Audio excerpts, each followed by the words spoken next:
Just sit with a deep prayer in your heart. Just remember Swamiji, thanking him for this ultimate gift of surrender.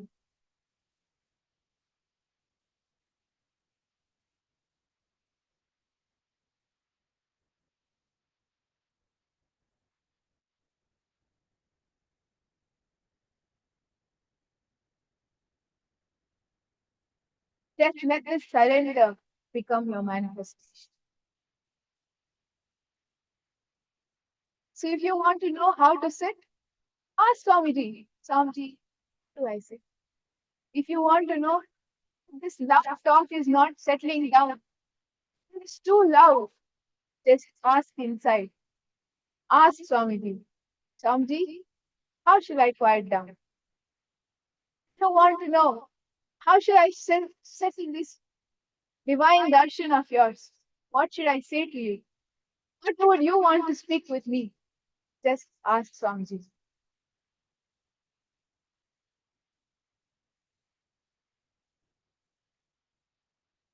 Just fall in love with that higher self.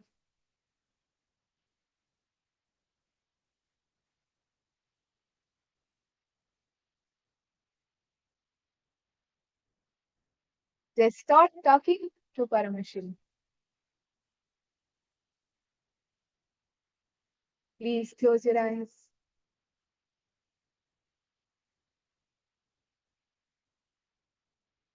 Bring awareness to your body. Bring awareness to your breath. Close your eyes.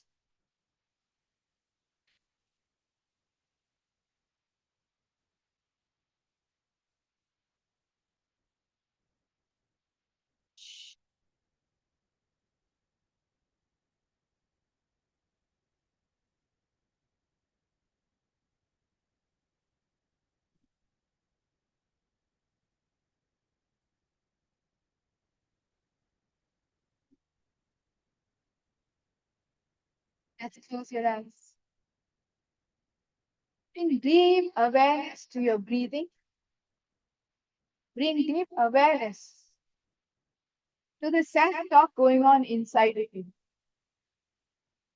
Bring deep awareness to you, to how beautiful this life is, how beautiful you have manifested, how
How may I experience more money? Om Shiva Shivaya, Paramashivam. Om Nithyananda, Paramashivam.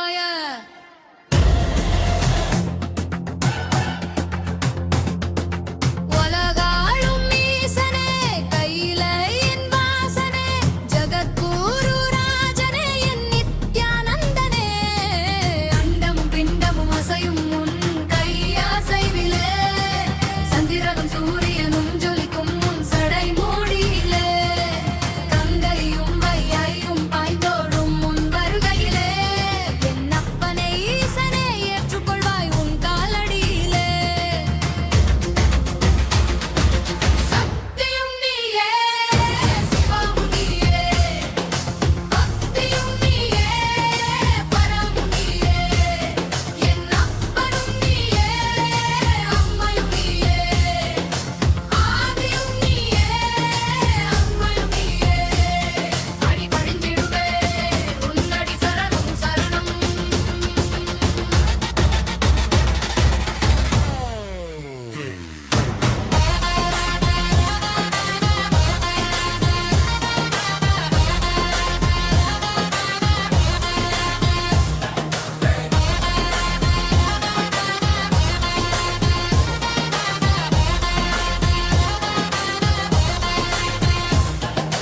தமிழரின் தலைவனே, தர்மத்தின் அரசனே, நித்தயுகம் பிறந்தது உன் அருளும் கிட்டிகளே.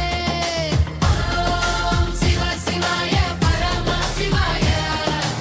ஓம் நித்யானந்த, பரமசிவாய. நித்யானந்தா சரணம் சரணம், பரமசிவா சரணம் சரணம், பரம்பொருளான சரணம் சரணம். ஓம் நித்யானந்த, பரமசிவாய. சரணம் சரணம் சரணம், சரணம் சரணம் சரணம், சரணம் சரணம் சரணம், சரணம் சரணம் சரணம், சரணம் சரணம் ஓம் சிவ சிவாய, பரமசிவாய. சரணம் சரணம் சரணம், சரணம். ஓம் நித்யானந்த, பரமசிவாய.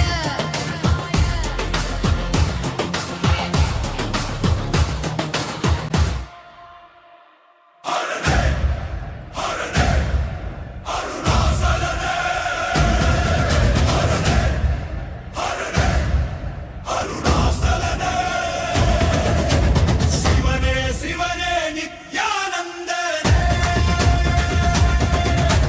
கைலைமலை அதிரே ருத்ரநடம் புரியா சூலம் தாங்கி நின்றார் ராஜராஜனே போக்க வந்தார் கர்மம் அழிக்க வந்தார்.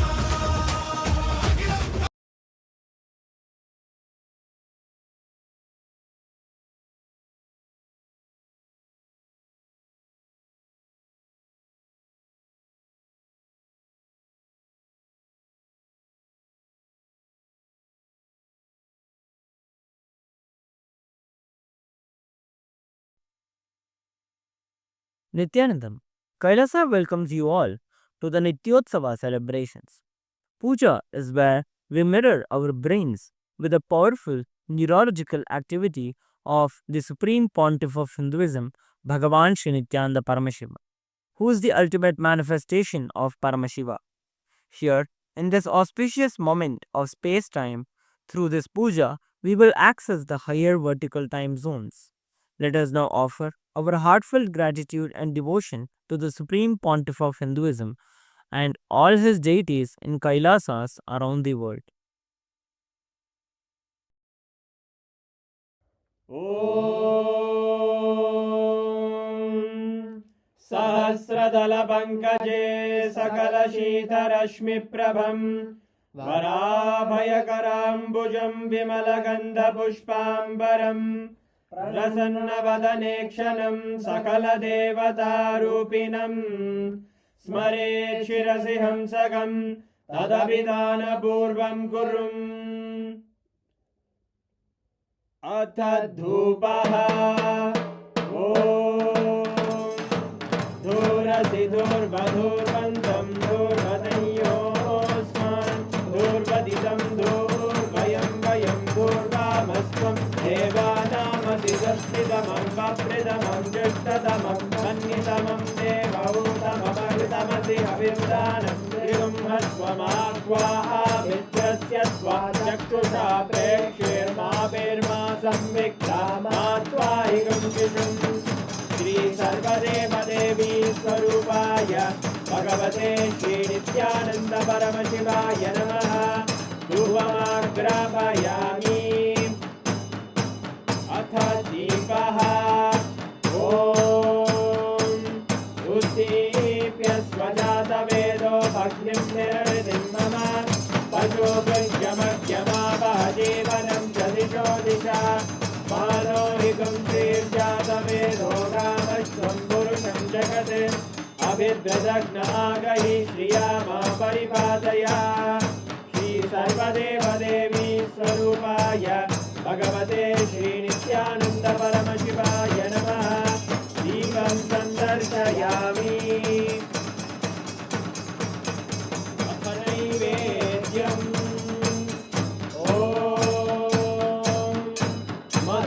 मधुवातारतायते मधुक्षरन्ति सिन्धवः माध्वीन सन्तोषति मधुरक्तमुदोषति मधुमत्पाति मधुम्रजः मधुद्योरस्तु नः पिता मधुमान्नो वनस्पतिर्मधुभागं अस्तु सूर्यः माध्वीर्गावो भवन्तु नः मधु मधु मधु श्री सर्वदेवदेवी स्वरूपाय भगवते श्री नित्यानंद परमशिवाय नमः नैवेद्यं निवेदयामि नैवेद्यानन्तरमाचमनं समर्पयामि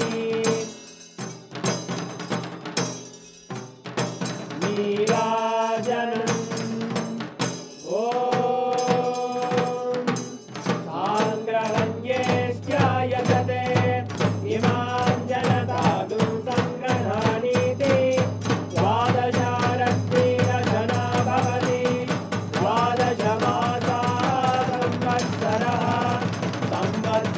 संवत्सरमेवावरुद्धे मौञ्जी भवति ऊर्वैमुञ्जाः ऊर्जमेवावरुद्धे चित्रानक्षत्रं भवति चित्रं वा एतत्कर्म कर्पूरगौरं करुणावतारं संसारसारं भुजगेन्द्रहारं सदा वसन्तं हृदयारविन्दे भवं भवानी सहितं नमामि भवं भवानी सहितं नमामि भवं भवानी सहितं नमामि श्री सर्वदेवदेवी स्वरूपाय भगवते श्री नित्यानंद परमशिवाय नमः कर्पूरनीराजनं सन्दर्शयामि रक्षां धारयामि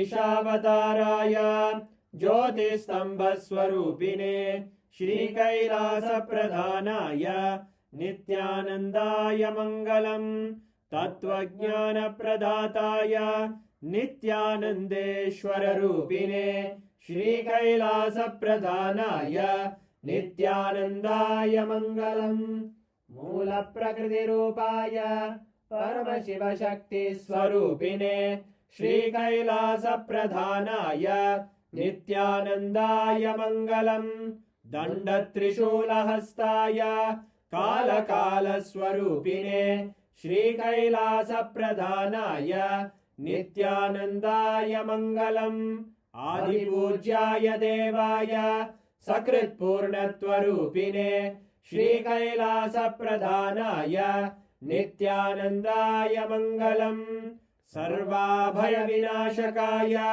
शत्रुसंहाररूपिणे श्रीकैलासप्रधानाय नित्यानन्दाय मङ्गलम् योगभट्टाभिषिक्ताय राजसन्न्यासधारिणे श्रीकैलासप्रधानाय नित्यानन्दाय मङ्गलम् सार्वभौमैकपत्याय राजराजार्चिताय च श्रीकैलासप्रधानाय नित्यानन्दाय मङ्गलम् मङ्गलं कल्पवृक्षाय मङ्गलं ज्ञानदायिने परमशिवाय श्रीनित्यानन्देश्वराय मङ्गलम् मङ्गलं श्रीविद्याम्बायै मङ्गलं कामदायिन्ये सर्वमङ्गलदात्रे नित्यानन्देश्वर्यै मङ्गलम् मङ्गलं गुरुदेवाय मोक्षमूलाय मङ्गलम् परमावताराय नित्यानन्दाय गुरवे मङ्गलम् हरि ओम् तत्सत् सर्वं भगवत् श्रीनित्यानन्द परमशिव पादुकार्पणमस्तु ॐ नित्यानन्दम्।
of principle.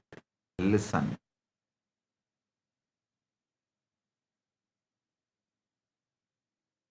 Nidra Samadhi. Consciously program your sleep into Samadhi. I wanted to repeat.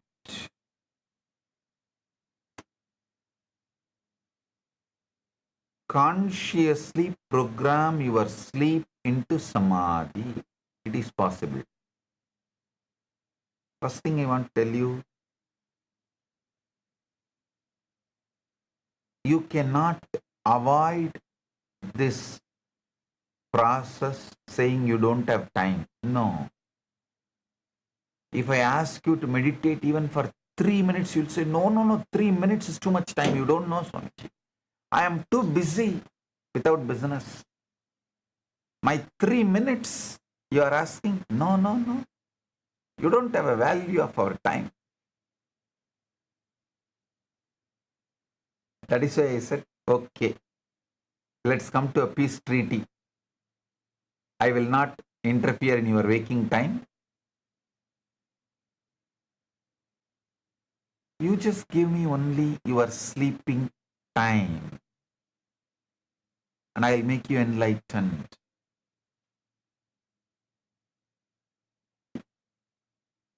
I tell you,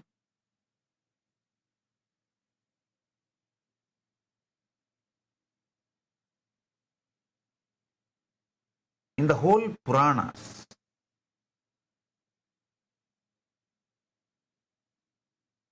if you analyze all the 18 Puranas,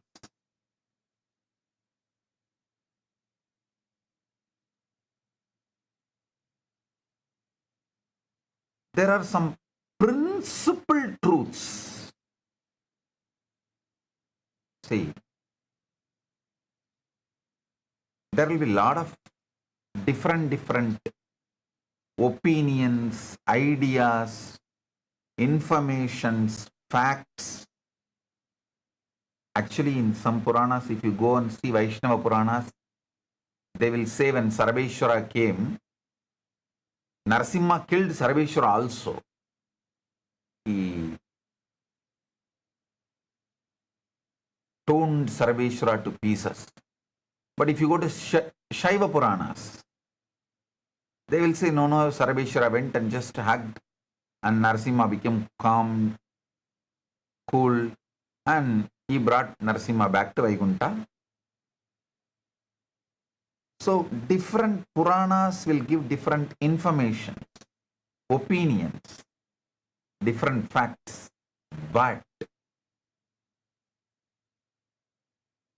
there is a common thread, principle which does not change in any Puranas. One of that principle is your sleep is a portal. Listen.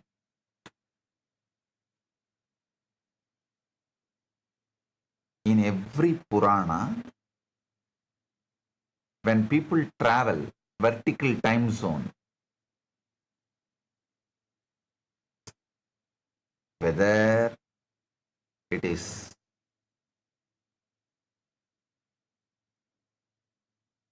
rishis or the kings like Musugunda or Arunagirinadar, anyone who travels to the vertical time zones, they use the sleep as a portal to enter into Samadhi.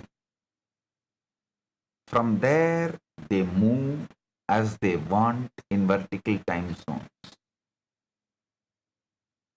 This one principle, Nidra, is used as a door to Samadhi. Sleep is used as a portal for vertical time zones, higher worlds. is well documented almost in all Puranas.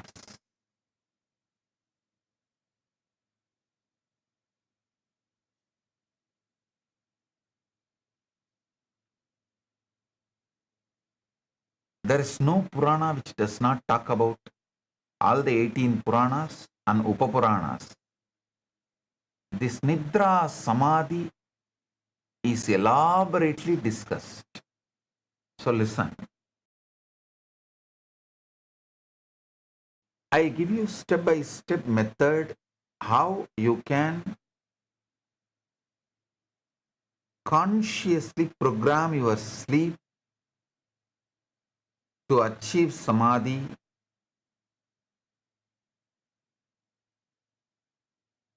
Your waking mind guards your old beliefs fiercely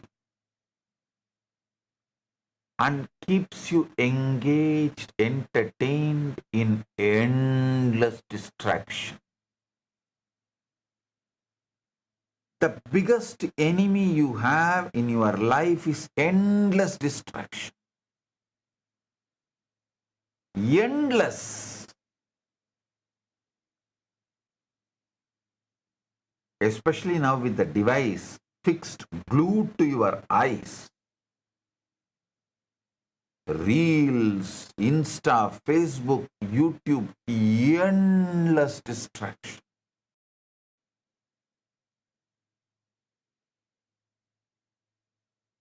That is why I still prefer receiving spiritual knowledge through books. I strongly recommend to all my disciples use device only to watch my satsang. Other than my satsang, everything else nisheda. I issue fatwa, nisheda.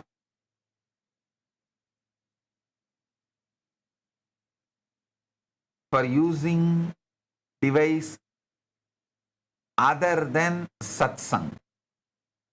Of course, you can use for your profession, your career. Other than the satsang, do not consume any other entertainment material through these devices. It is endless distraction. Actually, this endless distraction keeps your identity afloat and makes you feel that your identity is something really, really true. If you just stop this endless distraction and sit, you will see your identity is not true.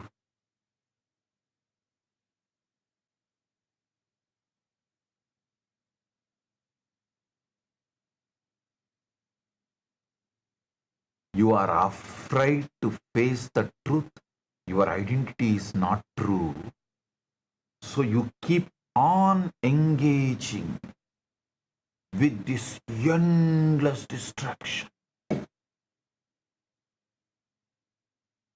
But sleep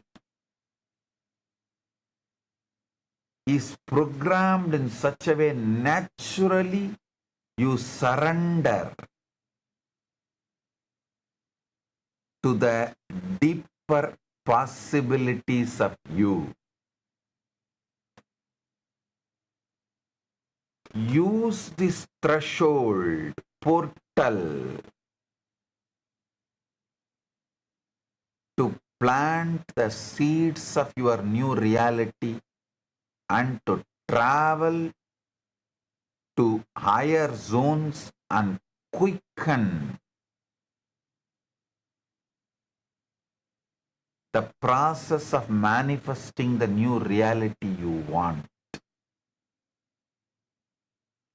See, you can use your sleep for three things. One, you can sow the seeds of the new reality you want. and quicken that seed becoming tree and giving fruits. Above all, you can use your sleep as a portal to achieve enlightenment. All these three can happen.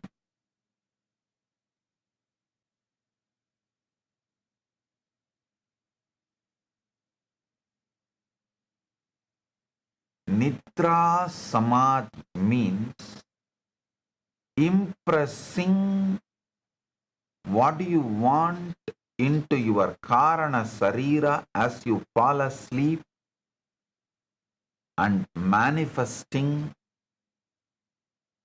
from your source. Sama Adi means becoming one with source. Adi means source.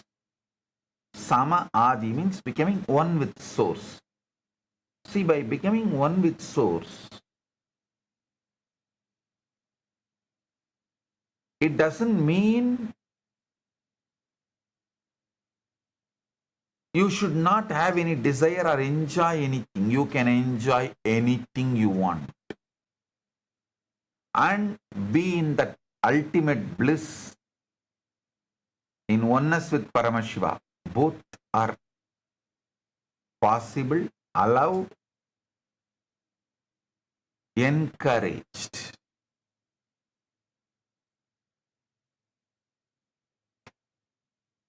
Don't think Kailasa is a dry place where everyone is just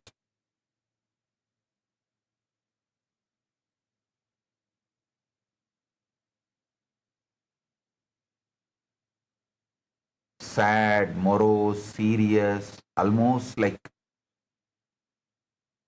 drowned within them. No. Kailasa, there is a lot of dance, singing, music, laughter, games, play, everything going on right now. I'm telling you, exactly as it is happening. Even Patanjali, when he teaches Samadhi Padam, after Samadhi Padam and teaching the Samyama, Samyama means Dharana, Dhyana, Samadhi, all the three put together is Samyama. And I tell you one of the bold, important, royal secret, nobody can practice Samyama in waking state. You can practice Samyama only when you fall asleep. Waking state Samyama is literally impossible. Actually, in waking state, even if you practice Samyama, you will end up in the Karana Sarira only. I tell you, practicing Samyama, Pratyahara, Dharana, Dhyana, Samadhi, all these four together is only called Samyama. Practicing Samyama during falling asleep is very easy, powerful, useful, immediately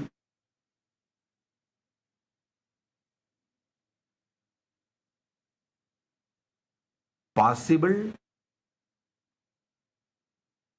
It produces the results immediately.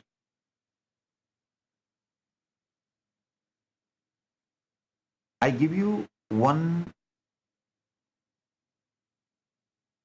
example. See, you repeat a short phrase or a scene or core bhava.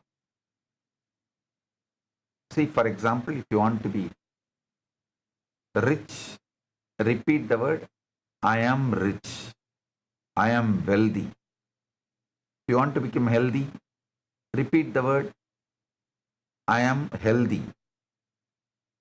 Or you can create a core bhava where you are healthy, wealthy, having all those people whom you want. With enlightenment, you are living it. You are enjoying it. Create that core bhava, scene. Visualize that as you drift off, fall asleep, enter into the sleep portal, allowing it to sink into deeper consciousness without effort. You are not forcing belief. You are letting your mind absorb something while deeply relaxed and especially unguarded. Your Karana Sarira is most receptive right before sleep. At that threshold, the critical logical part of your brain shuts down. I should say, the negative conformational bias zone shuts down. And whatever you hold in consciousness at that moment carries into your Karana Sarira more easily. The key is radical simplicity. Don't look long affirmations or complex words, just one visualization.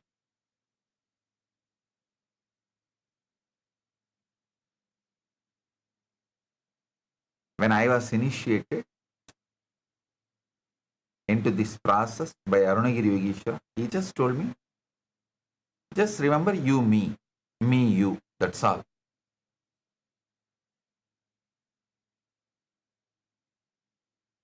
That's all I did. I just held him as me and fell asleep. That's it.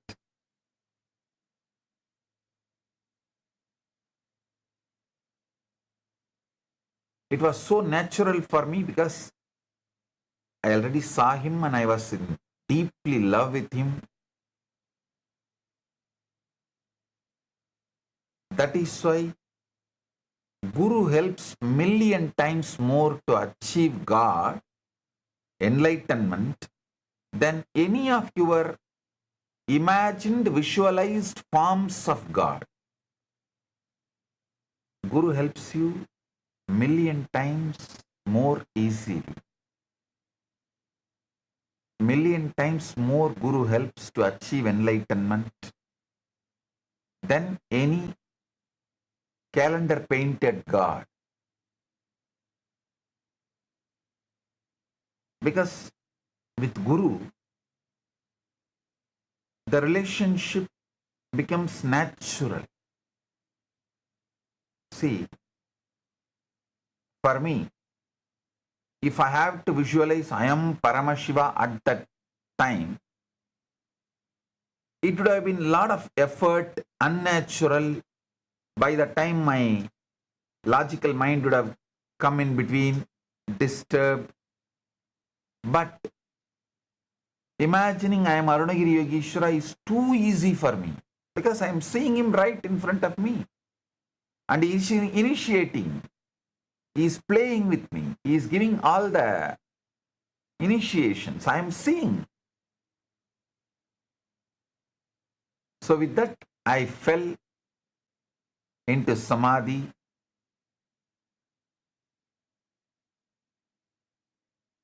Listen.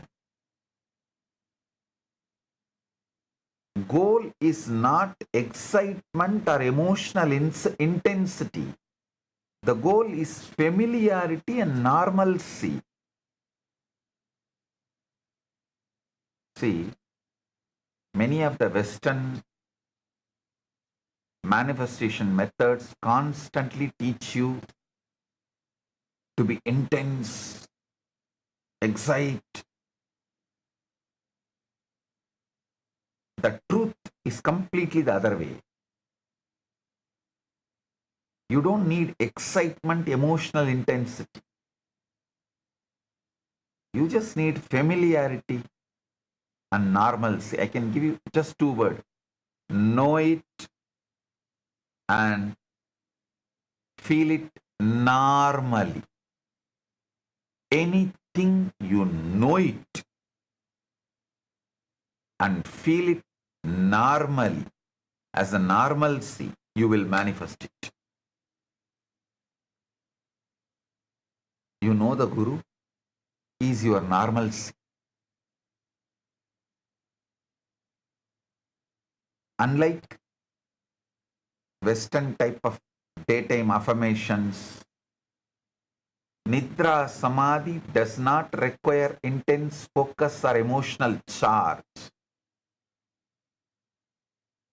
If you are trying too hard, you are working against the process. Actually, the visualization you use should feel almost normal and boring. It's like a regular. That boredom means your mind is accepting it as a normal. Understand? Don't underestimate boredom. If you are bored of something means mind is actually accepting it as a normal. Look at the boredom from the other way. Anything your mind accepts as a normal, it gets bored.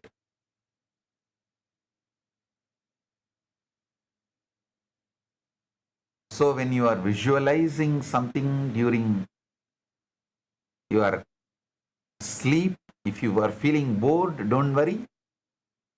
You are on the right track. It means your mind is accepting it as a normal.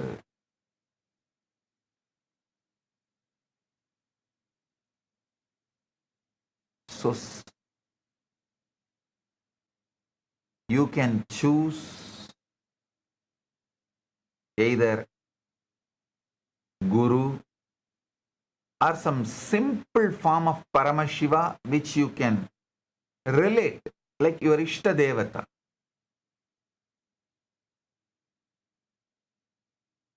In Kailasa, when I took survey,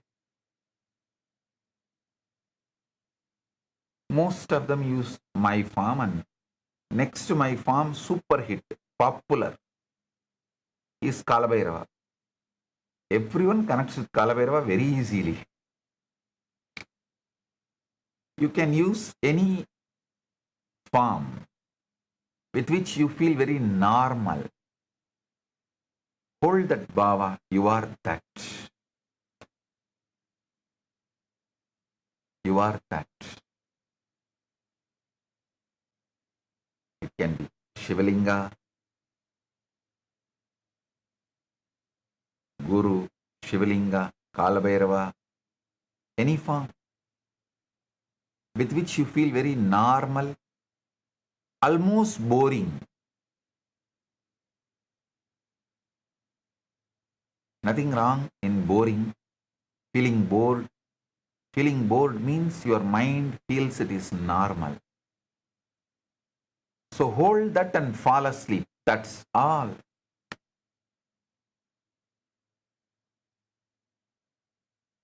Nidra Samadhi will manifest within 16 days. That is why it is called Tidinitya Devis. How many of you know in Sri Vidya Sampradaya there are 16 goddess Tidinitya Devis. For each Titi, each night, one goddess. First day on new moon day, you fall asleep holding the visualization, you are the Guru. Nithyanandoham, Nithyananda Paramashivoham. You fall into one Devi's lap, energy. She moves you to the next Devi. Next day when you fall into Samadhi again, she moves you to the next Devi. by the 16th day, you are one with Paramashakti.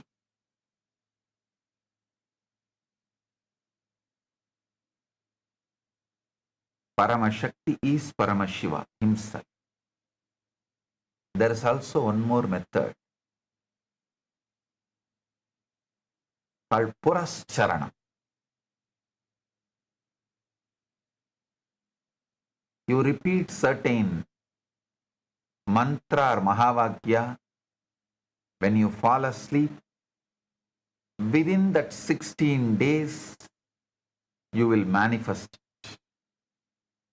Purascharanam and Tidinitya Devi's Upasana, both are one and the same. The essential secret of that only I am giving it here as Nidra Samadhi.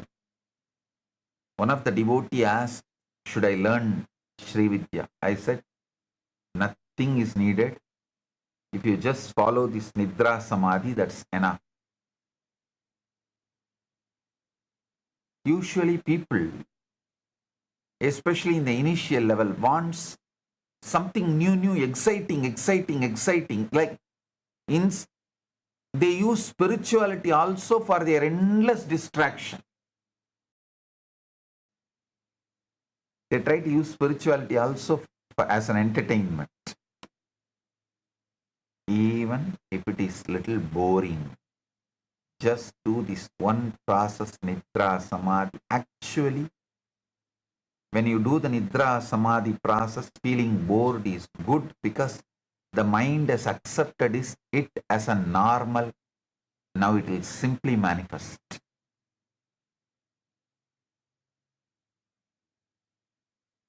Next, the sixth principle, Sangha Sankalpa. Collective intention births reality. See, the Sangha Sankalpa as a team, collective, where you hold something,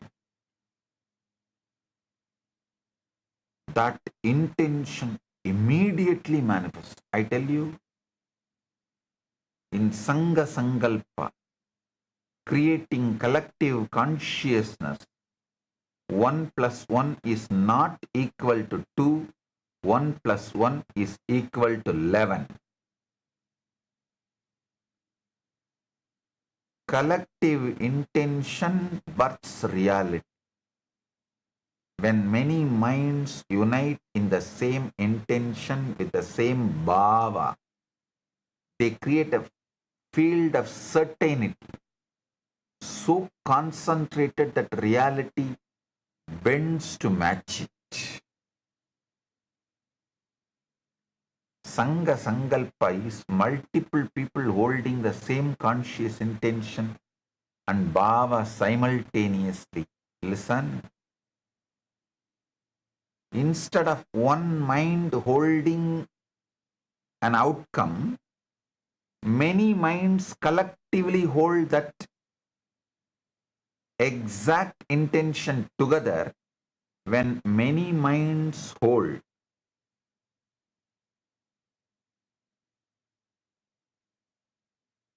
whatever collective consciousness is created, everyone gets the result of the whole collective consciousness.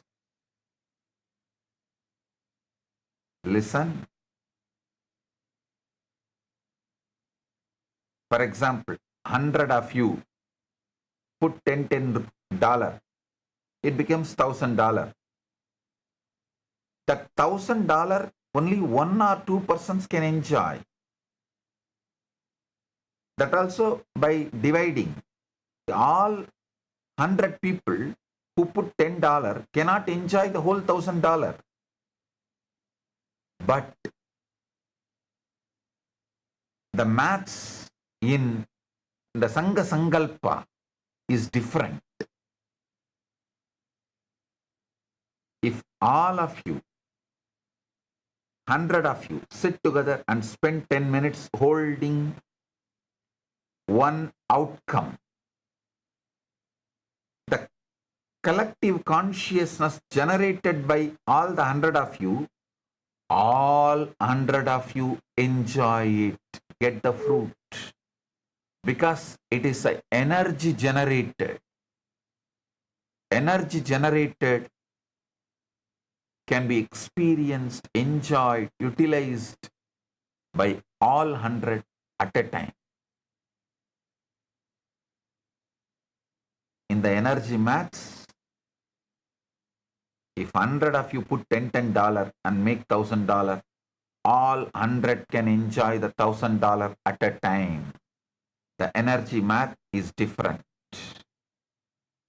Shared attention creates shared expectation. Shared expectation influences the behavior, decisions, and outcomes across a group. When people unite in intention, their frequencies and bhavas align emotionally and mentally. This alignment creates tangible certainty radiating from the group. The outcome feels more real, possible, and inevitable, not just to one person but to everyone. Sangha Sankalpa works best when the core intention is simple and clear. Overly detailed or emotionally charged scenes fragment focus and dilute collective power. Simplicity keeps everyone aligned in the same bhava. This can be used in our temples, group prayers, group meditations, group manifestation circles, group intention circles, group healing meditations, and team goal setting. See,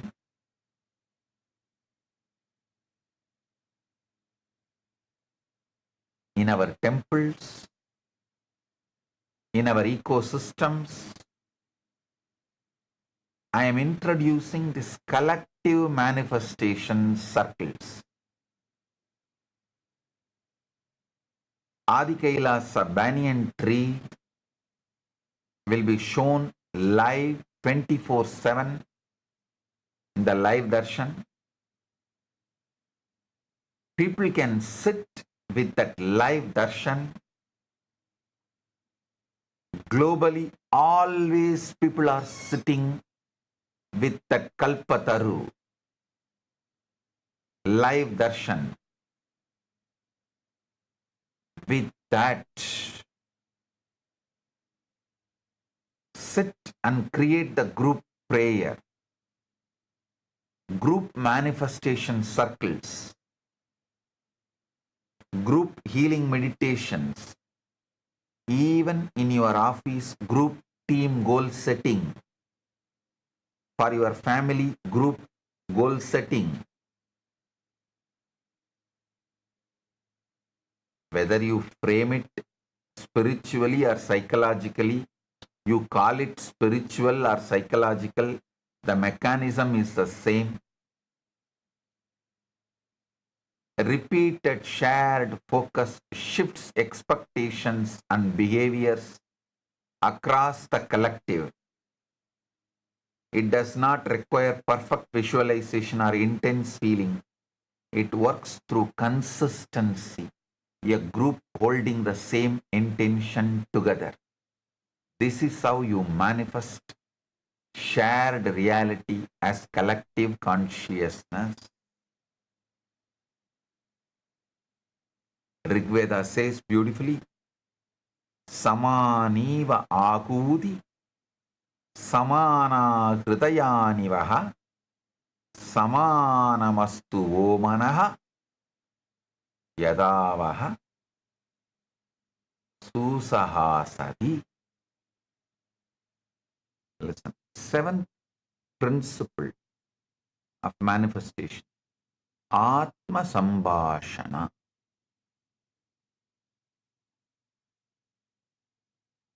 Your inner talks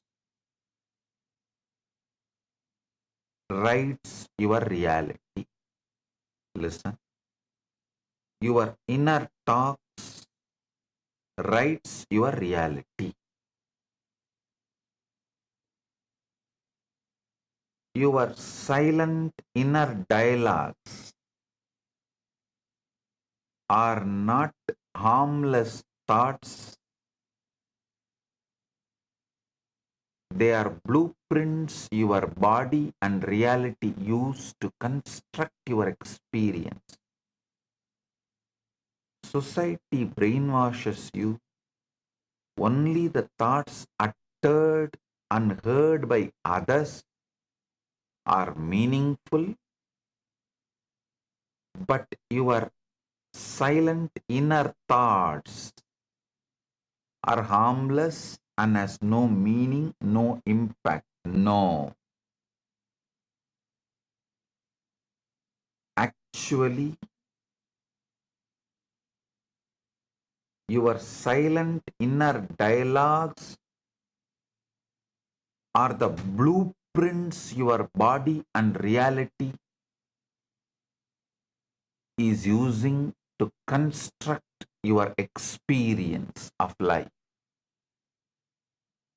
Atma Sambhashana is the silent dialogues you have with yourself when alone. These include imagined arguments, rehearsed explanations, self-criticism or dialogues that never actually occur.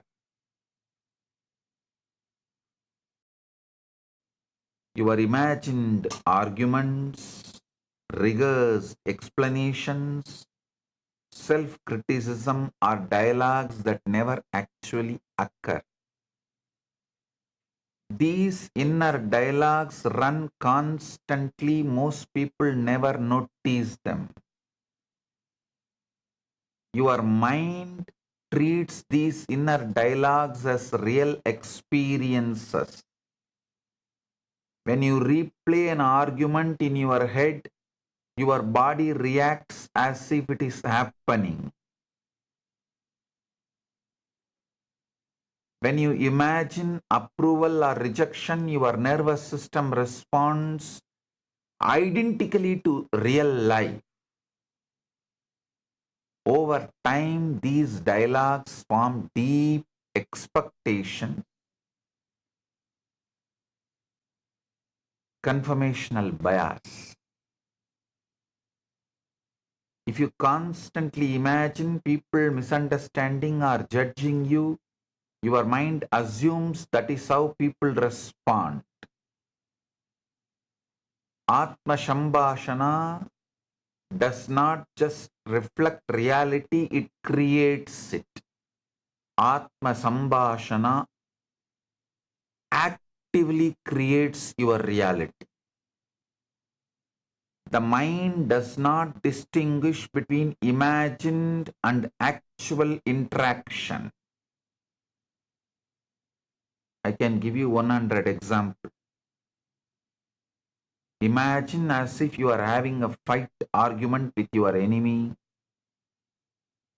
You all know the most intimate enemy in your life. Imagine you can see clearly pulse going up, blood pressure going up, and all the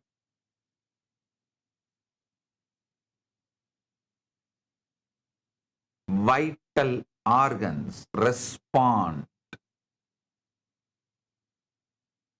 immediately to your imagination, just like actual incident. If you actually fight with your enemy, argue with your enemy, how your vital organs respond, exactly same way. Even if you imagine your arguments, interactions, the vital organs respond, react exactly same way. So be very clear, mind does not distinguish between imagined and actual interaction. Whatever you repeatedly converse with yourself about becomes familiar. Familiarity transforms into bhava. Changing Atma Sambhashana does not mean forcing positive self-talk. It means becoming aware of scenes you habitually replay. When you catch yourself mentally arguing, pause and redirect towards something neutral or supportive. Instead of replaying conflict, imagine completion and blissful understanding. Instead of anticipating rejection, imagine a respectful response. The goal is not fantasy. The goal is normalization of positive conformational bias. Training your mind to expect better naturally, normally. Listen. Not training your mind to expect supernatural, but training your mind to expect naturally super. Atma Sambhashana is especially powerful before falling asleep or during the relaxed moments. In these states, your mind is more receptive. Imagined dialogues imprint more easily. Few quiet minutes of revised inner conversation can influence how real interactions unfold. Bhagavad Gita beautifully says, Sanai sanai ruparamet buddhya triti grihitaya atma samstam manakritva na kinchit apichintaye yato yato nischalati manas sanchalam astiram tatastato niyamya etat atmanyeva vasamnaye. Gradually, by patience and by absorbing the mind in the self, one should make the mind steady and fixed on the Atman. Whenever the unsteady mind wanders, one must certainly withdraw it and bring it back under the control of the self. Listen. Your emotions are nothing but inner dialogues you did repeatedly multiple times and made it into habitual normalcy. Listen. Never say, never think you cannot control your emotions. You can easily, because your emotions are nothing but the inner dialogues repeated, made habitual and became normalcy. So understand,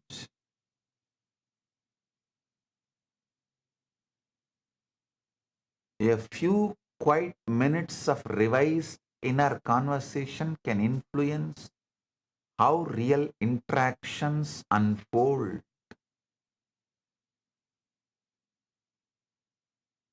Sanai sanai ruparamet buddhya dhridigrihitaya atma samstam manakritva na kinchit abhichintaye. Yato yato nischaladi manaschanchalam astiram tatastato niyamya etat atmanyeva vasamnayet.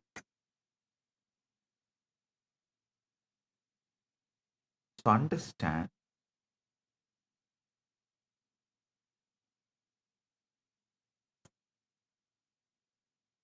Atma Sambhashana, inner dialogue, watching them and correcting them makes you manifest your reality.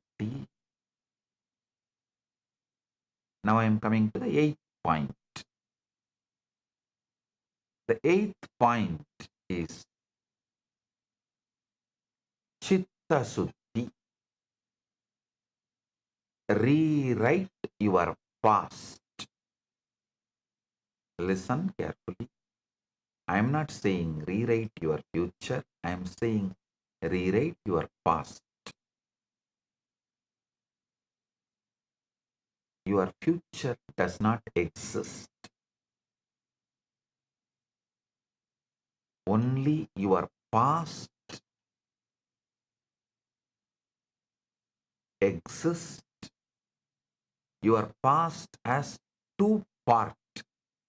Past as it happened, exact archives. Past as you perceive. The past as you perceive can be rewritten. See, eternity consists of four components: your future, your present, your past as it happened, and your past as you perceive. These four put together forms eternity. In this four, only one can be rewritten. That is your past as you perceive. Listen. Don't ever think your past is dead. Your past is dead is a fake narrative.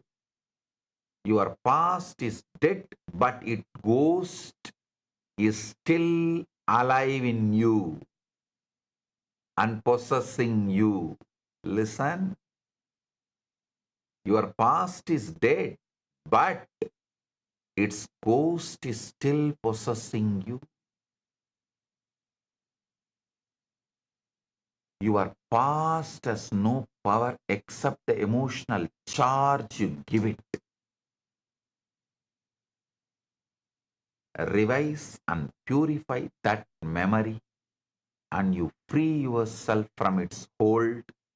You are free from the ghost called past. Listen.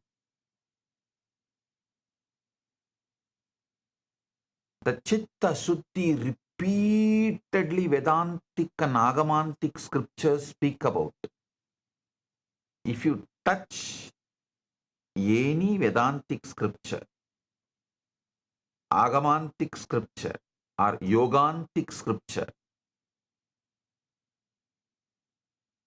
Yoganta is the new word I am finding. Yogantic means the essence of yogic literatures. Patanjali,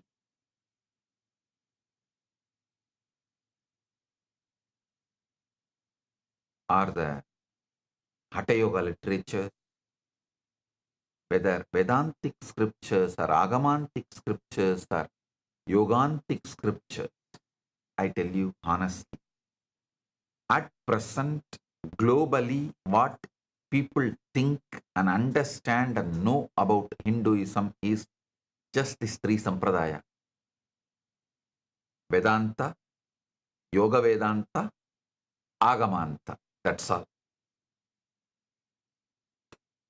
You can call it Vedagama. This Agamanta can be called as Vedagama. Vedanta, Yoga Vedanta, Vedagama. These three sampradayas only right now known to 99% of the people as Hinduism. In all three sampradaya, this word chitta suddhi is too important. Whether you go to Saiva Paribhasha or Vedanta Paribhasha or Yoga Paribhasha, this word chitta suddhi plays a major role, and thousands of explanations are given. Here I am giving you exact right explanation, the most secret, applicable explanation for the chitta suddhi. Chitta suddhi means mentally rewriting your past events so they no longer hold emotional or psychological power over you. See, your chitta is nothing but the bhuta of bhutakala. Listen, in Sanskrit, past and the ghost both have same word. A slight pronunciation different, that's all. Bhut, bhutakala, your past, and the ghost both have same word. If you know a little Sanskrit, you can understand bhuta, bhutakala. So listen carefully.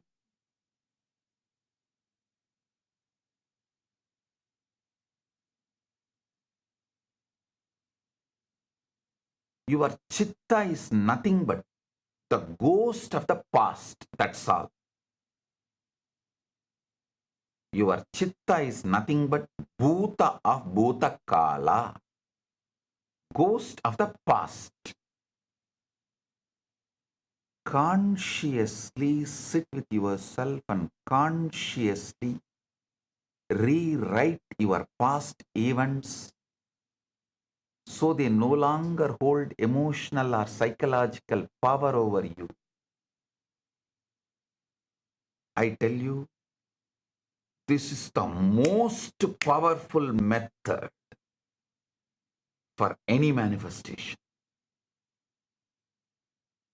If you were poor in your past, you want wealth in the present and future, just consciously sit and delete your past and rewrite your past.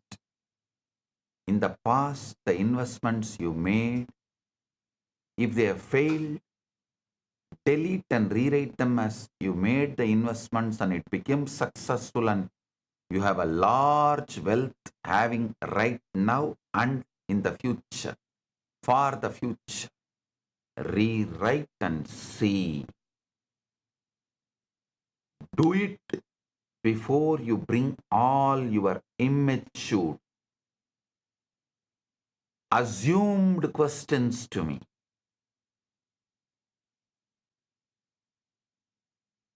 Assumed questions are useful for troll. Assumed questions can be useful to make troll material. At the most, you will get few thousand views, likes, and few dollars from that views and likes. But if you do what I am saying, you will make millions and billions. Do it. Sit and delete and recreate your past. Rewrite your past. If you lost a relationship, sit and delete your past exactly the moment you lost and rewrite, recreate as if you still have that person with you in your life. You will see the power of rewriting. Suddenly you will receive a call from that person. message from that person. I am telling you,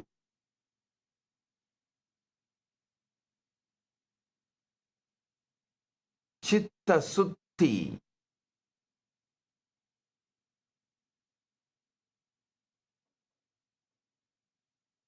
mentally rewriting your past, deleting your past and rewriting your past is the most powerful principle for manifesting what you want. When you rewrite, suddenly your enemy will lose his enmity and the power to go against you. I tell you the royal secret, the national secret of Kailasa, most guarded secret of Kailasa. Just by deleting and rewriting the past only, I make all my enemies powerless. Those who cherish enmity towards me, I make the enmity powerless and them also powerless. Enmity and enemies both, I make them powerless just by rewriting my past.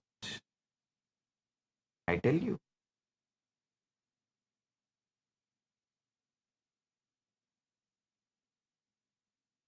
You are deleting, recreating and changing how your chitta stores and remembers your past.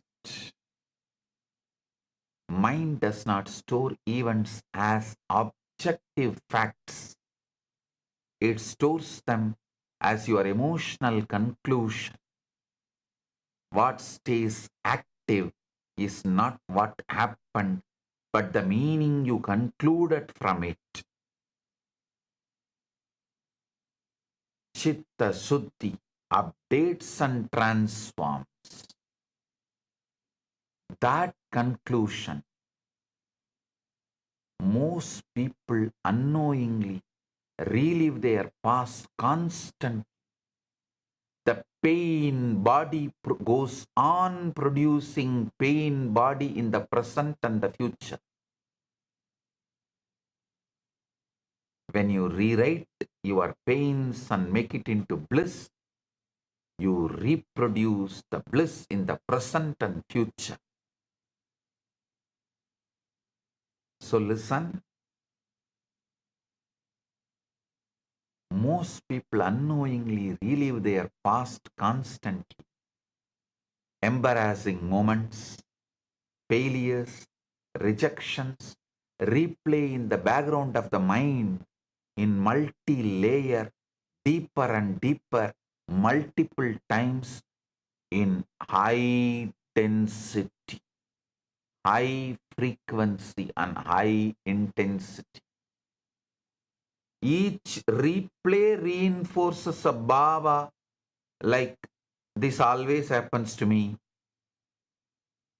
Why only for me? Why I am not the chosen one? Chitta Suddhi breaks that loop permanently. Recall the past even briefly, then replace it with how you wish it had unfolded. I can tell you, you can gain all the years you lost.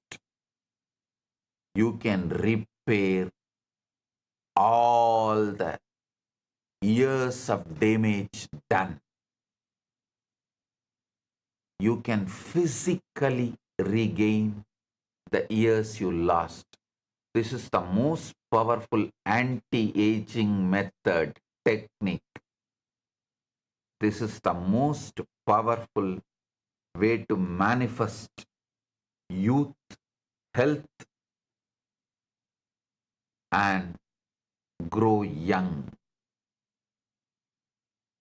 Don't analyze or justify why it happened. Don't analyze your past or try to justify your past why it happened.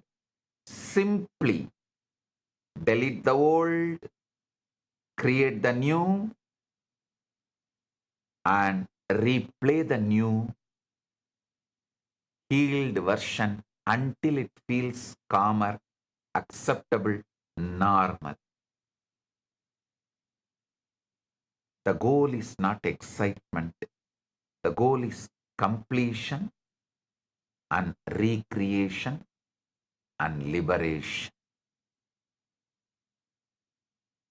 The goal is not excitement. It is completion, recreation, manifestation, and liberation.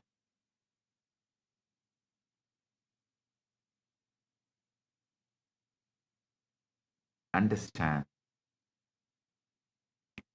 When the memory no longer triggers shame, anger, or sadness, it has worked.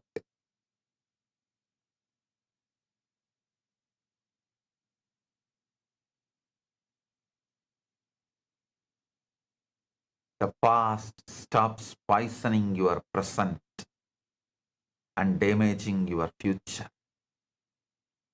Chitta Suddhi powerfully changes your identity and self-concept. When your chitta accepts a new version, your entire self-concept shifts. When self-concept shifts, future experiences adjust automatically. This is why it often affects current relationships and opportunities. Because your past is possessing like a ghost, it affects current relationships and opportunities. When you rewrite your past, people respond differently because you will be responding differently. You drop your reactions and respond instead. Your expectations improve. Reality follows. You drop your reactions and respond instead. Your expectations improve. Reality follows. Use it for small incidents or massive life events. The size does not matter.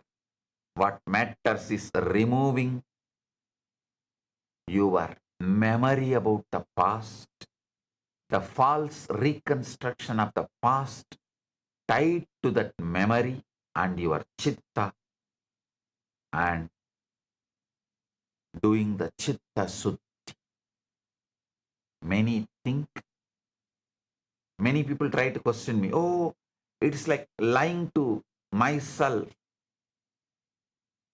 Hey, listen, your mind has already edited your memories and your mind is lying to you already.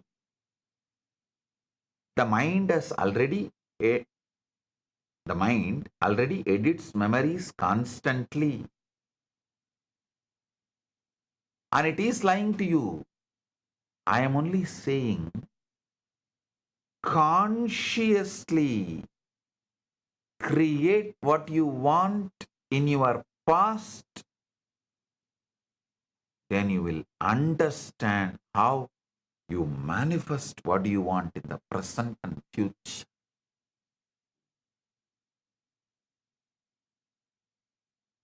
Yoga Vasishta beautifully says in Sthiti Prakarana chapter 3 verse 9, Na anubhute cha swataha chit vyomniya smrutihi sa jagadbhuhu iti prauda drishyasa asti eva chit prabha.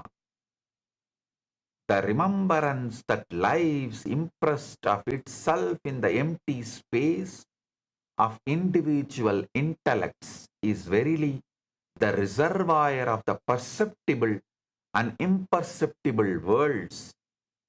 This reminiscence is eternally present before the sight of God. The Prauda Drishyasa Astieva Chitprabha as a reflection of his own intellect. Listen. Deleting the past and rewriting the past is the most powerful technique, method. I tell you, this is the most powerful method.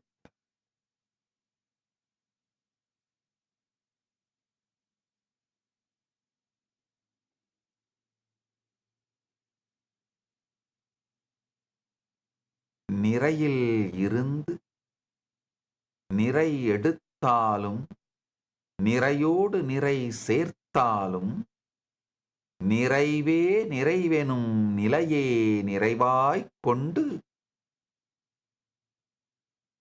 நிறைமதி சூடி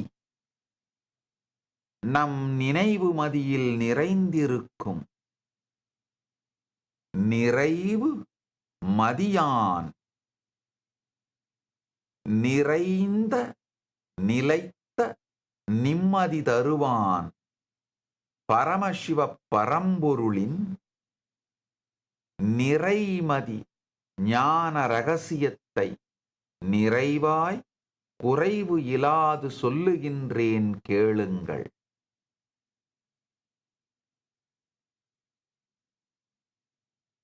கடந்ததைப் பற்றி நீங்கள் நினைவில் வைத்திருக்கும் நினைவு மட்டும்தான் உங்கள் வாழ்க்கையில் இருக்கின்ற உங்களை பிடித்த மிகப்பெரிய பிசாஸ். நித்தியம் என்பது உங்கள் கடந்த காலம், நிகழ்காலம், எதிர்காலம் மற்றும் கடந்த காலத்தை பற்றி நீங்கள் வைத்திருக்கும் நினைவுகள். இந்த நான்கும் சேர்ந்ததுதான் நித்தியம். இதுல உங்க எதிர்காலத்தை உங்களால ஒன்றும் பண்ண முடியாது, ஏன்னா இன்னும் அது நடக்கல. உங்க நிகழ்காலத்தை நீங்க ஏதாவது செய்யணும்னு நினைச்சு முயற்சி பண்ணும் போதே அந்த நிகழ்காலம் கடந்த காலத்துல மறைஞ்சு போயிடும். நிஜமாக நிகழ்ந்த கடந்த காலத்தை ஒன்றும் பண்ண முடியாது. ஆனா கடந்த காலத்தை பற்றி நீங்கள் வைத்திருக்கின்ற மெமரியை அழித்துவிட்டு புதிதாக எழுத முடியும். அதுதான் சித்த சுத்தி. கடந்த கால நினைவுகளை அழித்துவிட்டு மீண்டும் எழுதுவதான சித்த சுத்தியை செய்யுங்கள்.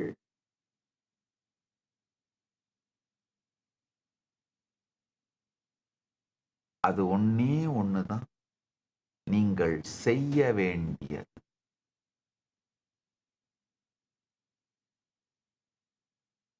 கான்ஷியஸா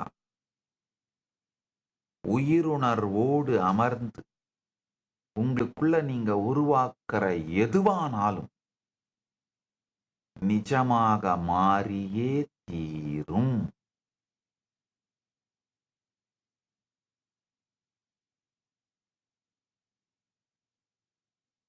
இதுதான் நீங்கள் நினைத்ததை நிஜமாக்கும் நிஜமான சத்தியம். As the ultimate manifestation of Paramashiva's Lingamurti, I bless you all with Paramadvaita.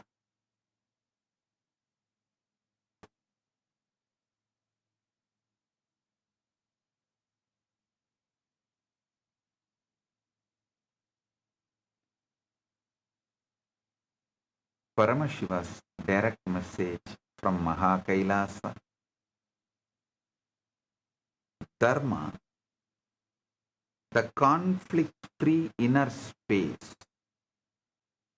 is the source of your flow state of manifestation, which manifests Artha and Kama. Listen. Dharma is the conflict-free inner space. That is the source of your flow state of manifestation. So from there, manifest artha and kama, what you want, and the methods to achieve what you want. Your inner space is conflict-free action, becomes frictionless. The state of manifestation, listen, the state of manifestation is Dharma. Dharma means conflict-free inner space. When your inner space is conflict-free, action becomes frictionless. When action becomes frictionless, manifestation becomes powerful. When manifestation becomes powerful, reality starts responding to you immediately. The highest manifestation does not happen by struggling with life. Highest manifestation happens when you are in such deep inner alignment.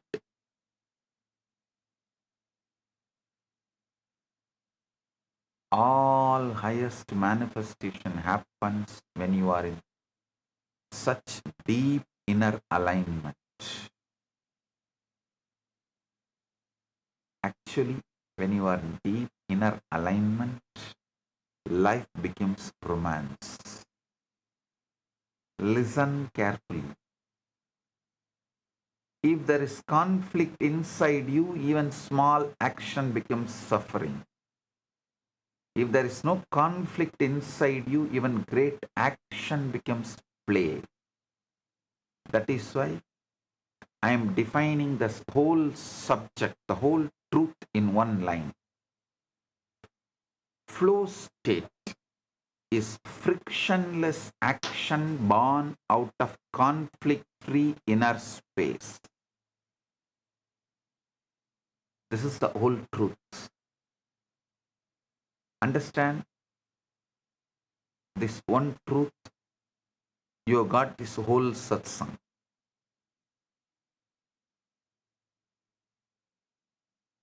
Conflict-free. Even if you have 25 personalities inside you, all of them will be integrated. You will be Paramashiva.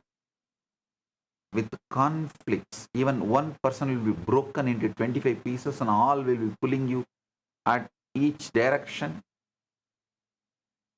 You will be absolutely dead. Listen. Krishna demonstrated this one truth. Krishna did not teach management as a technique. Krishna lived enlightened management as Dharma. Krishna lived action from such conflict-free inner space. Even war became clarity. Strategy became compassion. Responsibility became romance with existence. Listen.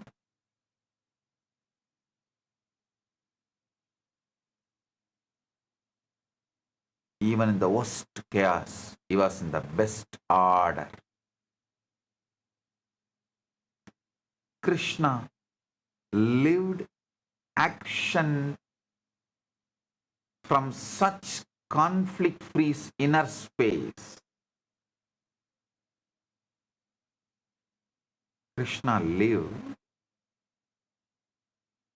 action from such conflict-free inner space. Even war became clarity, strategy became compassion, and responsibility became romance with existence. So this whole satsang today is about only one thing.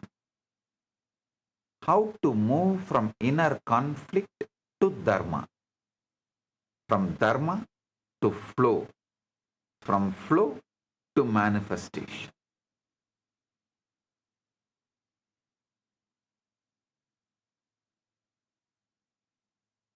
What flow state in manifestation means, I'll reveal now. Listen. First, understand what flow state in manifestation does not mean. Then you will understand what it means. It does not mean sitting idle and expecting reality to obey you. It does not mean constantly checking whether your manifestation has happened. It does not mean forcing action from insecurity and calling it intensity. It does not mean fear inside and affirmations outside. It does not mean anxiety in the being and trust in the language. All this is inner conflict. Inner conflict is the only reason manifestation becomes delayed, distorted, and diluted. The flow state of manifestation means your thought current, your emotional current, your life energy, your action current all move in one direction. Then there is no friction, then there is no dragging, then there is no inner argument, then action becomes exact, then timing becomes sharp, then what you do carries power. Then reality does not feel like something separate from you. Then you stop chasing life and start participating in life. This is why I say manifestation is not forcing life. Manifestation is allowing life to move through you without distortion. The person who is constantly checking the result is not in flow. The person who is constantly negotiating with the fears is not in flow. The person who is constantly doubting their own intention is not in flow. The person who is established in Dharma, in conflict-free inner space, naturally enters flow. Flow is not created by effort. Flow is revealed when friction drops.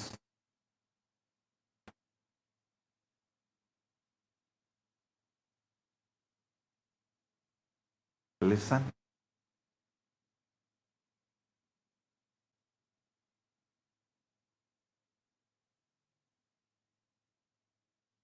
See, through this as Nithyananda, I tried to analyze, using the AI technology, I tried to analyze all the Puranas. I asked all the Puranas,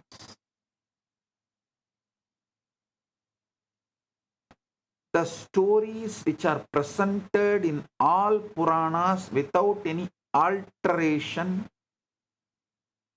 or without any factual change. Only 5 things came out.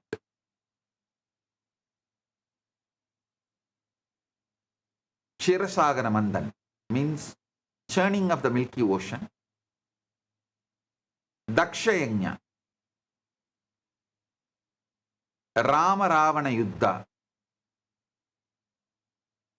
Krishna Mahabharata war. That's all.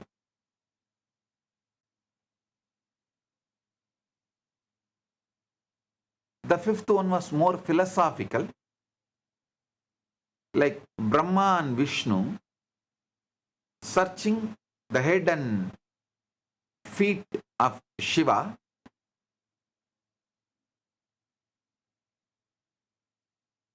Only these five, without any distortion, alteration, opinion, is presented in all 18 Purana and Upapuranas. I want to tell you, in all these Puranas, the inner space of Krishna is something repeatedly spoken.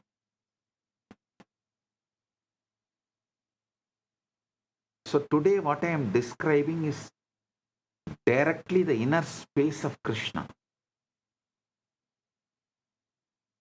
Dharma, the conflict-free inner space. I want to tell this one very important truth. Dharma is not first a moral commandment. No. Dharma is first an inner space. Dharma is conflict-free inner space.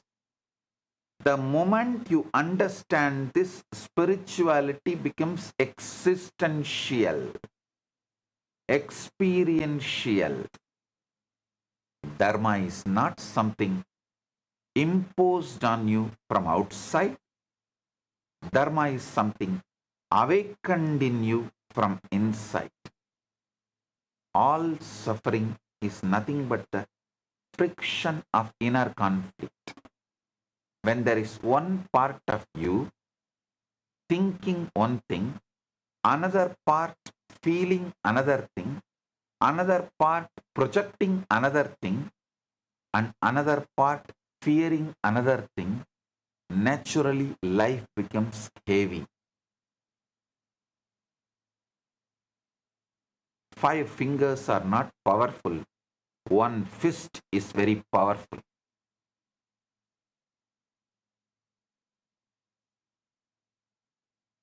Disorganized majority is not powerful. Organized minority is powerful. Be very clear. Oh Hindus, don't be thinking you are majority because you are majority, you are powerful. No. 5 fingers are not powerful. One fist is powerful. When there is one part of you thinking one thing, another part feeling another thing, another part projecting another thing, and another part fearing another thing, naturally life becomes heavy. This heaviness is what you are calling stress. This heaviness is what you are calling confusion. This heaviness is what you are calling delay. This heaviness is what you are calling lack of flow. Understand very clearly. The problem is not action. The problem is conflict carried into action. Once the conflict drops, suddenly the same life is experienced in totally different way. You attract different situations. You respond in a different way. You carry a different energy signature. You carry a different energy structure. This is why Dharma is not theory. Dharma is the most practical intelligence. The person established in Dharma does not merely behave better.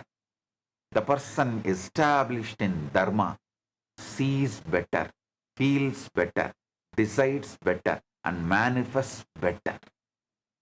The moment inner conflict drops, life stops feeling like a burden. The moment inner conflict drops, existence starts feeling like a romance. This is one of the most important truths. Listen. When the conflict inside ends, the romance with life begins. Dharma is the end of inner civil war. Once this civil war ends, your energy becomes available for creation, completion, compassion, courage, and manifestation. So end the civil war inside. Because Krishna did not have the civil war happening inside, he was able to handle the whole Mahabharata war from the energy of creation, completion, compassion, courage, and manifestation.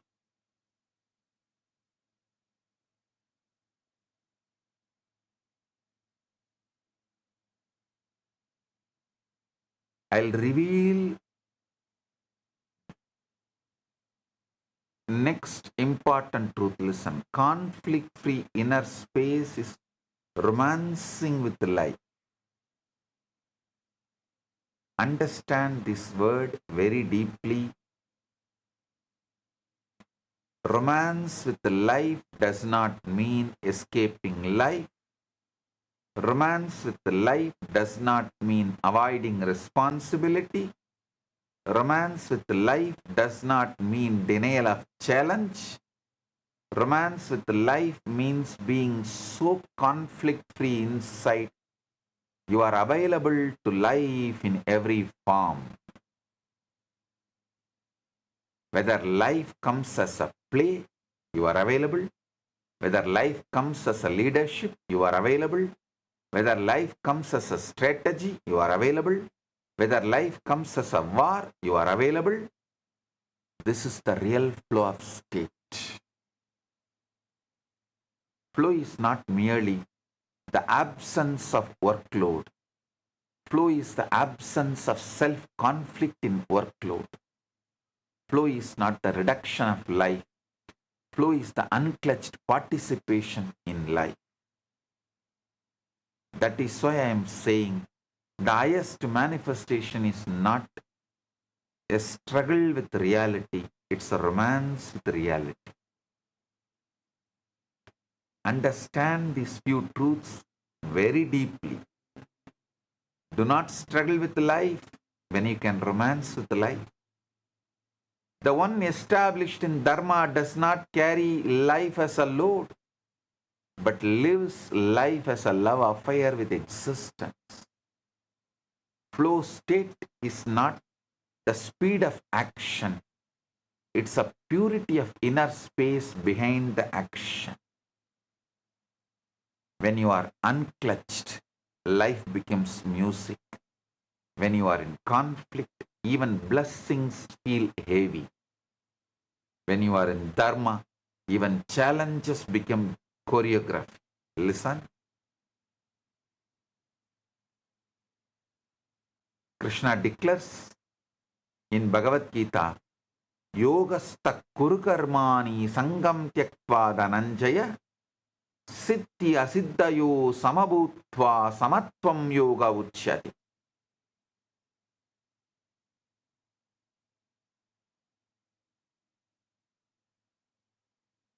Established in yoga, perform action, O Dhananjaya, abandoning attachment and remaining equal in success and failure. This equanimity is called yoga. I want to tell you one important truth. Bhishma had Vishwarupa Darshana 3 times. Krishna showed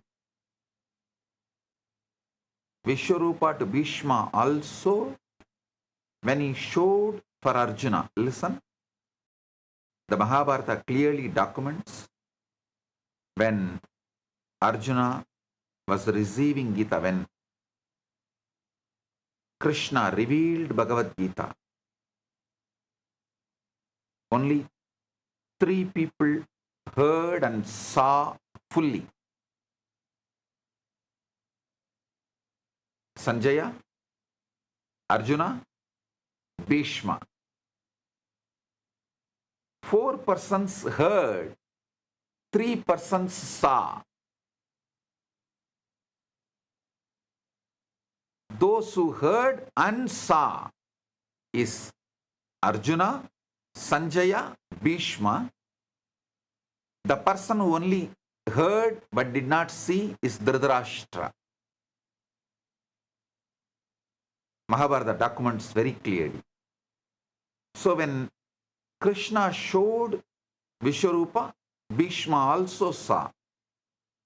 And when Krishna took the chariot wheel to directly face Bhishma, that time he showed Vishwarupa. So Bhishma dropped all the weapon, everything, and decided to collapse, to surrender. And third time when Bhishma was fully liberated on Uttarayana Bhishma Parva, when Bhishma was taken to moksha, that time Krishna showed Vishwarupa. Listen.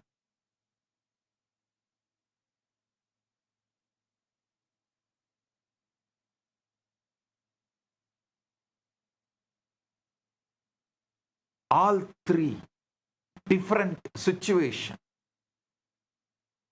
The reason why Krishna has to get into the war directly picking up the chariot wheel, Bhishma was going overboard and he was even planning for Brahmastra, to pick up the Brahmastra, finish up the war.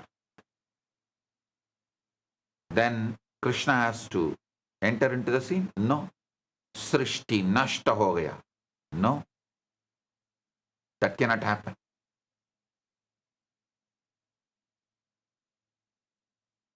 Srishti cannot be lost, destroyed for your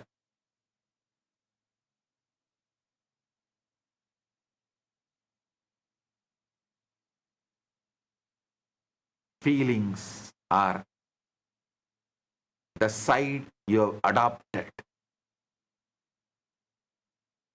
The last, before liberating,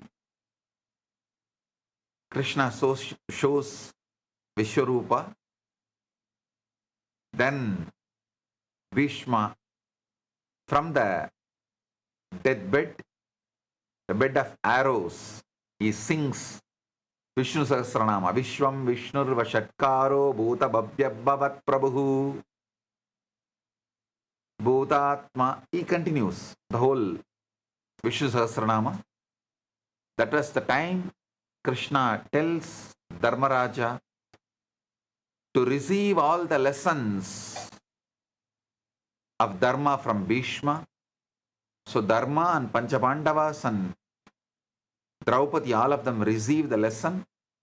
Suddenly Draupadi started laughing and Krishna asked, Draupadi, why did you laugh? She said, such dharmic lessons, this man Bhishma is delivering such great truths and lessons. Then why did he keep quiet?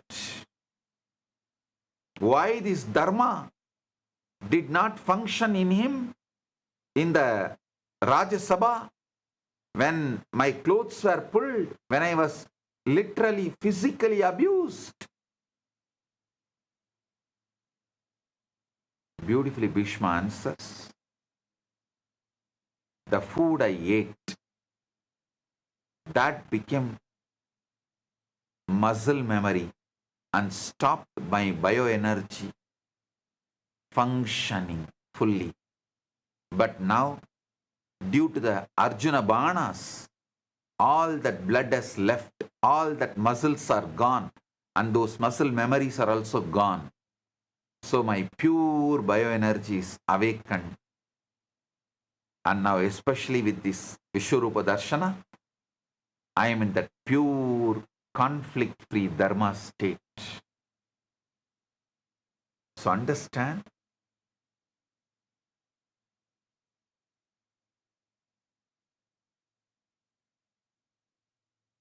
established in Dharma, makes you manifest the ultimate. Even for Bhishma, you need to be established in Dharma to manifest the best. Understand this verse. Krishna is saying, established in yoga, perform action, O Dhananjaya, abandoning attachment and remaining equal in success and failure. This equanimity is called yoga. Yogastha kurukarmani sangam tyaktva Dhananjaya siddhi asiddhayo samabhutva samatvam yoga uchyate. Understand the verse. Krishna is not saying avoid action. Krishna is not saying postpone action. Krishna is not saying withdraw from life. Krishna is saying first established in yoga, dharma, then act. That means first be established in the right inner space, then move. This is exactly what I am calling dharma as the conflict-free inner space. From that space, action becomes pure. Again, 50th verse of 2nd chapter, Krishna says, Buddhi yukta jahati iha ube sukruta dushkrute tasmat yogaya yujyasva yoga karmasu kausalam. Yogaha karmasu kausalam. Actually, this verse I received as a guru walk from Swami Ranganathananji. He gave me the mantra diksha when I had initiation in Ramakrishna Sampradaya. He gave me the mantra diksha. Usually the brahmacharis, means who are the ashramawasis, madavasis, who live inside the mud. After the initiation, they will have one interview with the guru. The public will not have that opportunity. They can have initiation and blessings and they will have to leave. But all the ashramawasis will have one interview.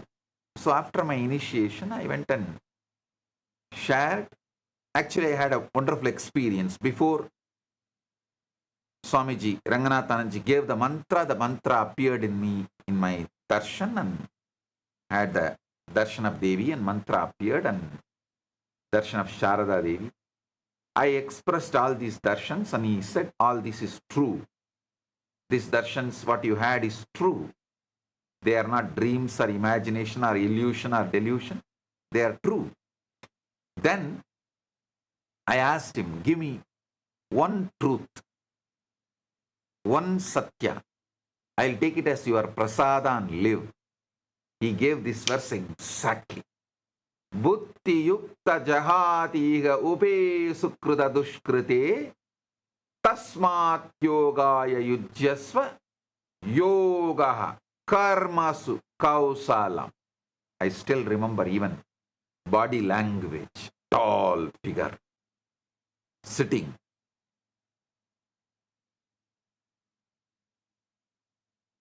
With the same finger, yogaha karmasu kausalam.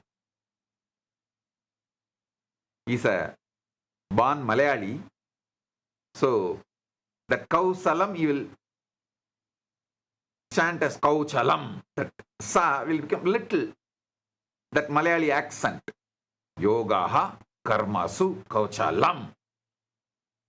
That sa become little Malayali accent. Sa. I tell you. And still I obey that guru walk. Yogaha karmasu kausalam. I'll give you the translation. Endowed with wisdom, one casts off both good and evil here in this life. Therefore, devote yourself to yoga. Yoga is perfection in action. He told beautifully, yoga is perfection in action and inaction. He added one more word. Yoga is perfection in action and in inaction.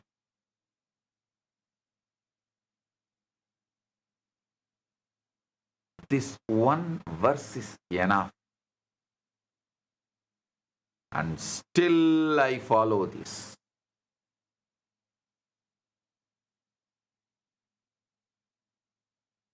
Yoga is perfection in action.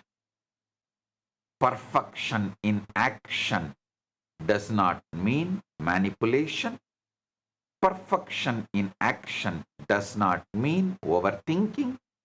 Perfection in action does not mean tension. Perfection in action means action flowing from clarity. Perfection in action means action flowing from alignment. Perfection in action means action flowing from non-fragmented consciousness. The person with inner conflict cannot sustain perfection in action. The person in Dharma naturally expresses perfection in action. The flow is Dharma expressing itself as perfection in action. Flow is Dharma expressing itself as perfection in action.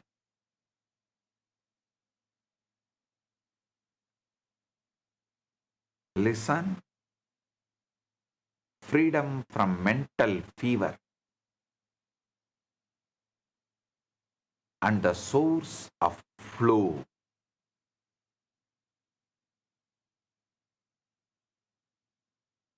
The next pramana is one of the most important for this whole satsang. It's from 30th verse and 3rd chapter of Bhagavad Gita. Mayi sarvani karmani sanyasya adhyatma chetasa nirasu nirmama bhutva yudhyasva vigatajvaraha.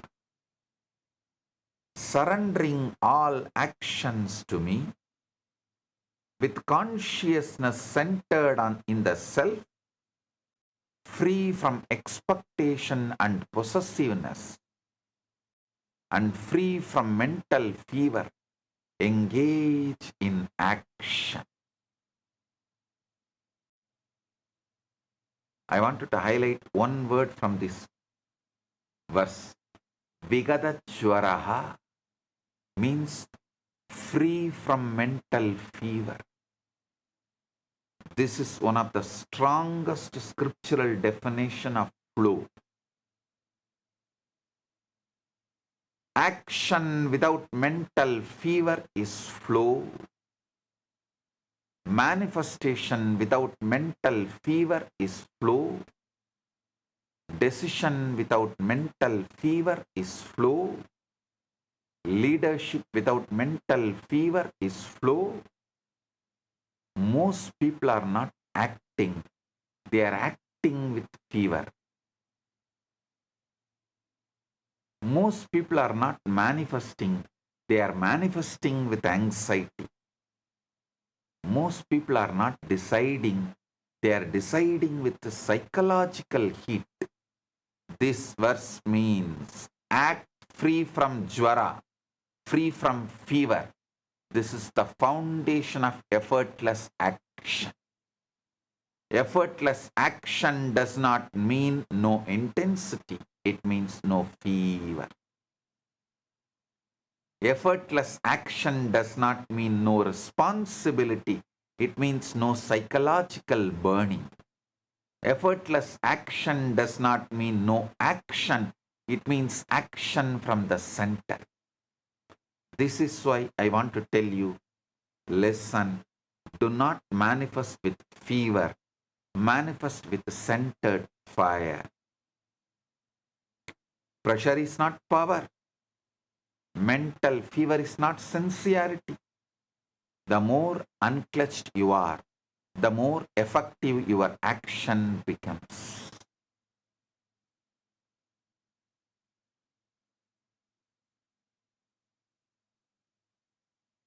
Listen,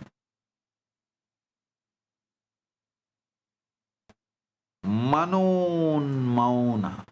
Mana un Mauna. Unclutching, returning to conflict-free space. We need to understand the source from which this flow flowers. The source is inner silence. The source is Mano Unmauna. The source is unclutching. The exact foundation is given in the second verse of Yoga Sutra. Yogaha chitta vritti nirodhaha. When you are unclutched, you are Paramashiva. When you are with the source, you are Paramashiva. When your chitta vritti nirodha happens, you are Paramashiva.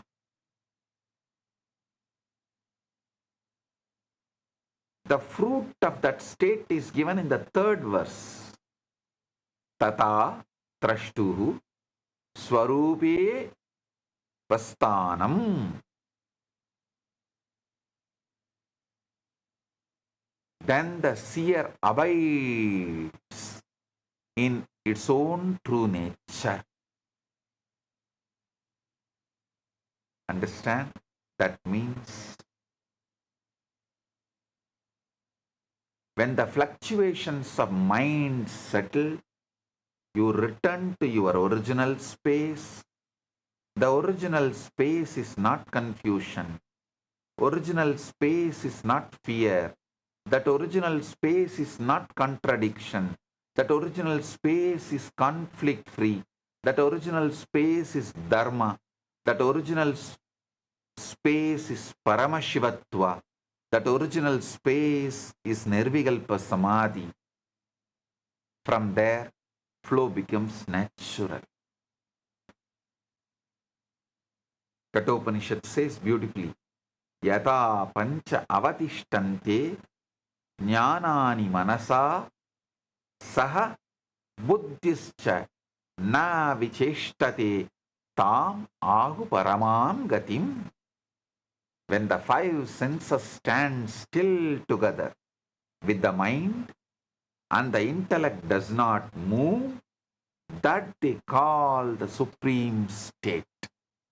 This verse directly shows the space beyond inner agitation.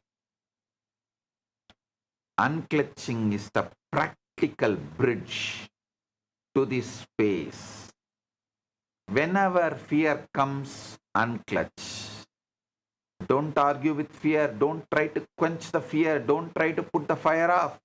Don't try to do firefighting with fear. No. Unclutch. Disown.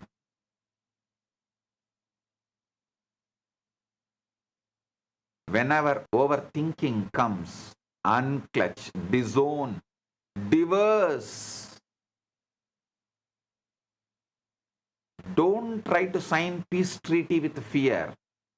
Don't try to sign peace treaty with overthinking. Complete divorce. Unclutch. Whenever overchecking comes, unclutch. Whenever inner pressure comes, unclutch. Whenever mental fever comes, unclutch. Whenever you remember, return to the source.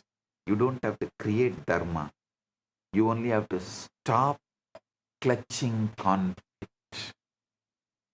The moment clutching stops, the conflict-free inner space starts revealing itself. This is why I wanted to give this truth in one sharp line. You are not asked to manufacture flow, you are asked to unclutch friction. Final essence, conclusion. Let me give you the essence of whole satsang once more in one complete conclusion. The flow state of manifestation is Dharma in action. Dharma means conflict-free inner space. Conflict-free inner space expresses as unclutched awareness. Unclutched awareness expresses as Manon Mauna. Manon Mauna expresses as clarity. Clarity expresses as perfection in action and in inaction. Perfection in action expresses as powerful manifestation. Powerful manifestation expresses as reality responding. This is the whole science. Do not waste your life trying to force manifestation through anxiety. Do not waste your life trying to create results through inner argument. Do not waste your life trying to move the world while being split within yourself. First, end the split. First, return to Dharma. First, romance with life. Then action will carry power. Then timing will carry intelligence. Then manifestation will carry inevitability. Flow is not speed. Flow is freedom from inner friction. Dharma is not a command. Dharma is your conflict-free original space. Manifestation is not pressure applied to life. Manifestation is life responding to your inner alignment. The one who lives in Dharma does not fight existence. The one who lives in Dharma romances existence. When you stop clutching confusion, consciousness starts flowing as intelligence. Be established inside, then act outside. I'll put a whole message in one line. Listen. Dharma is conflict-free inner space. Flow is its movement and manifestation is its result. Blessings to every one of you.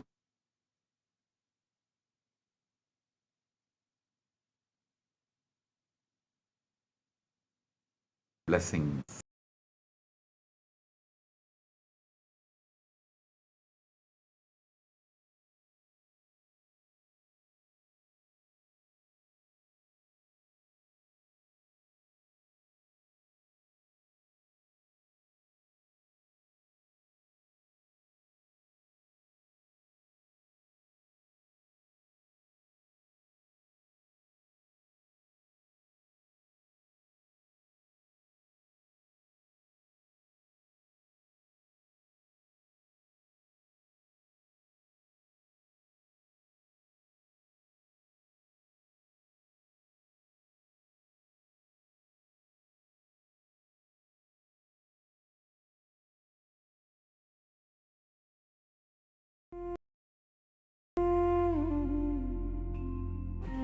When I arrived here, I was in a very, very dark space, very pessimistic, but now there's this love inside of me, there's this joy inside of me, and the belief systems are changing, so all of a sudden opportunities are everywhere.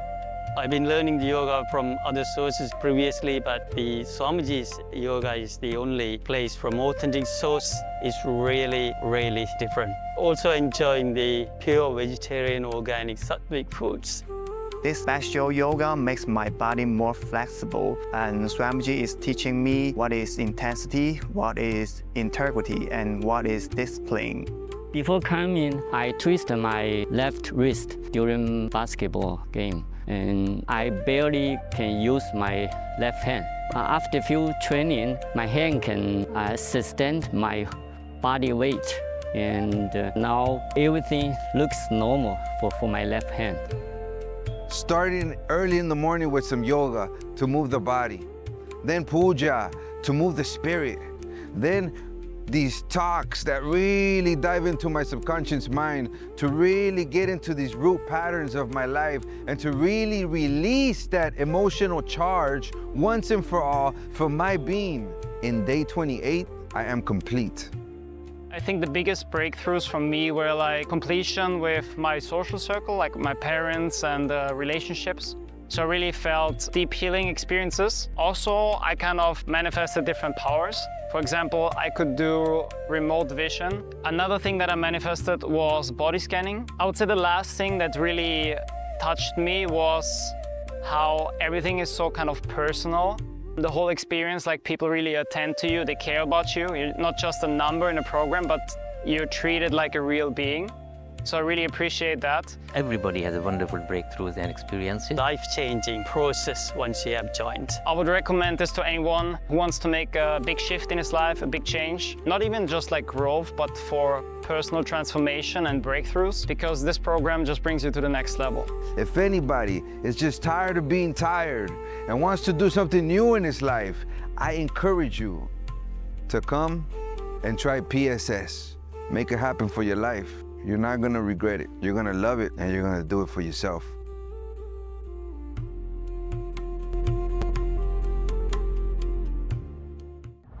First, you need to understand what is not yoga. Yoga is not just moving your body. Yoga is not just concentrating your mind. Yoga is the ultimate happening. Please understand.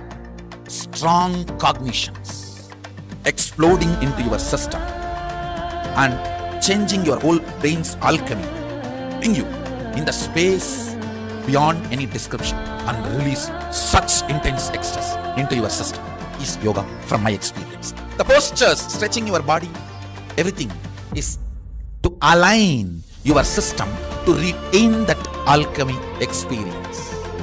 What I am teaching as Nithyananda Yoga is not one more brand yoga, it is the yoga.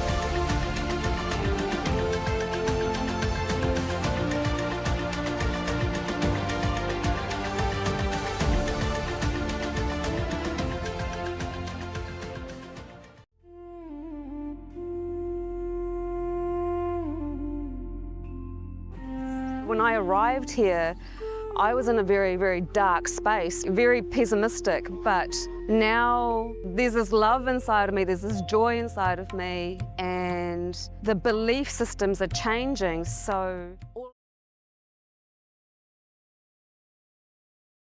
Yes, Nithyananda, that was a very beautiful and Swamiji has given. Was a very beautiful and Swamiji has given. Was a very beautiful and Swamiji has given. Was a very beautiful and Swamiji has given. Was a very beautiful audience and all our very beautiful audience and all our very please and to please bow down and of gratitude to please bow down and of gratitude to please bow down and of gratitude to please bow down and of gratitude to please bow down a very beautiful liberation revelation Swamiji style is a very beautiful revelation Swamiji style is a very beautiful revelation Swamiji style is Swamiji said about surrender, Atmasambhava, surrender, Atmasambhava, surrender, Atmasambhava, surrender, Atmasambhava. Last point, which is very, very beautiful, that living life without having that inner conflict, you not having that mental fever. That is how you manifest your reality. Swamiji at first finished expanding, revealing the truths about the 8 manifestations, and then Swamiji went ahead to revealing about the space in which you should be established in for you to manifest your realities, which is Dharma. But aligning our inner space without having any inner conflicts in your life, not having that mental fever, that Vikata Jwara, not having that mental fever, just living life that only lives as manifestation. Get involved into life. That is only living life without any conflict free. Right. So the message for all of us is living an inner conflict-free life. So from that space, from that surrender, let's start. Let's enter into a simple round of power manifestation. Yes. So today, for all the live viewers, we are going to be manifesting the power of consciousness of the matter. So, what is this power? You're going to be understanding about it in detail. So, this power of consciousness of matter is having the ability to move the matter at will. Just being the space of oneness with Paramashiva, with Swamiji, you not having that inner conflict.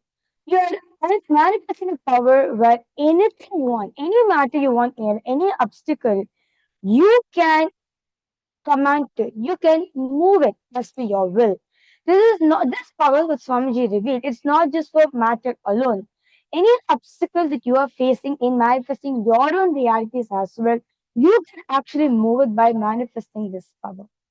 So the Shastra Pramana of this power is taken from the Vijnana Bhavatantra, Sutra 120, Dharana 95. Paramashiva says, क्वचिद्वस्तुनि विन्यस्य शनैर्दृष्टै निवर्त्य तज्ज्ञानं चित्तसहितं देवी शून्यालयो भवेत्.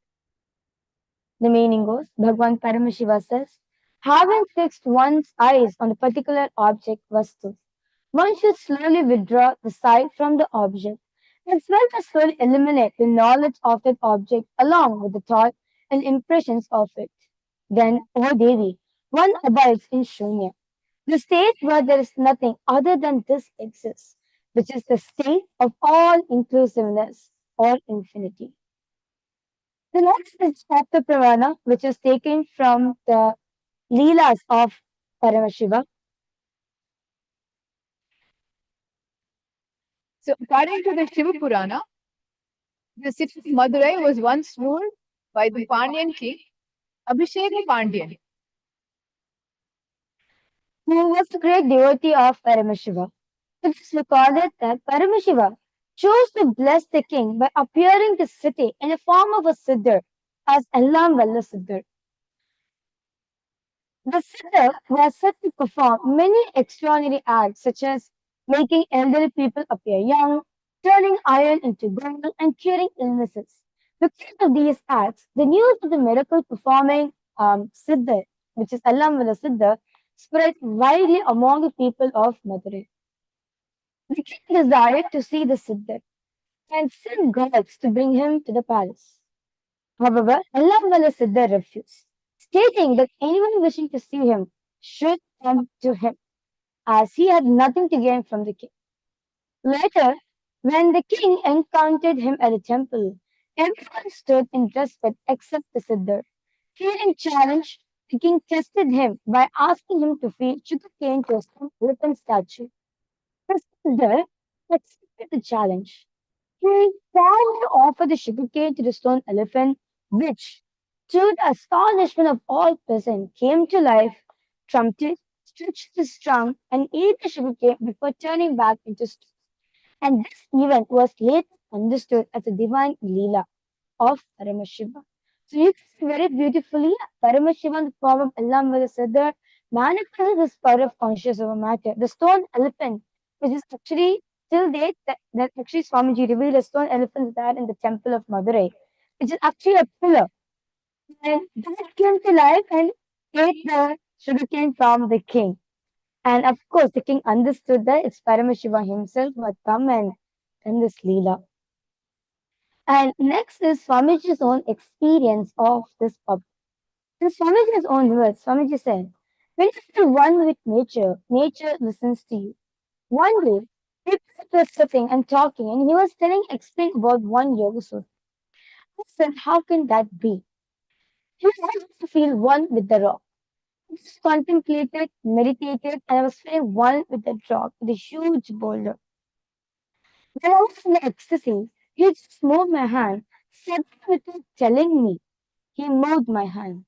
I literally saw the whole boulder rolling, and I did not touch it. There was no physical contact with that rock boulder, just that feeling one with that rock. When he moved my hand and the boulder started rolling, I started shouting, "Oh, what happened? Stop." Then he stopped my hand and the boulder stopped. I think from that time only, I started shaking people. That was the first object responded to my movement. So you can see over here very beautifully, Swamiji manifests his power of consciousness over matter, where when Swamiji felt oneness with the nature, simply the boulder listened to Swamiji. And the last is the Pratyaksha Pramana, which is done on Swamiji's brain when Swamiji was in different states of consciousness. So when Swamiji was in waking state, the result showed the activity of frontal lobes were heightened. And what the physician observed that the level of activity higher than any average human brain was much deep, was much more. There was in deep meditation. The result it showed was 90% of the dormant hemisphere of the brain just shut down. And what the physician observed that it is as if Swamiji's brain has gone into vacation. So you can see 90% of the brain was just at peace.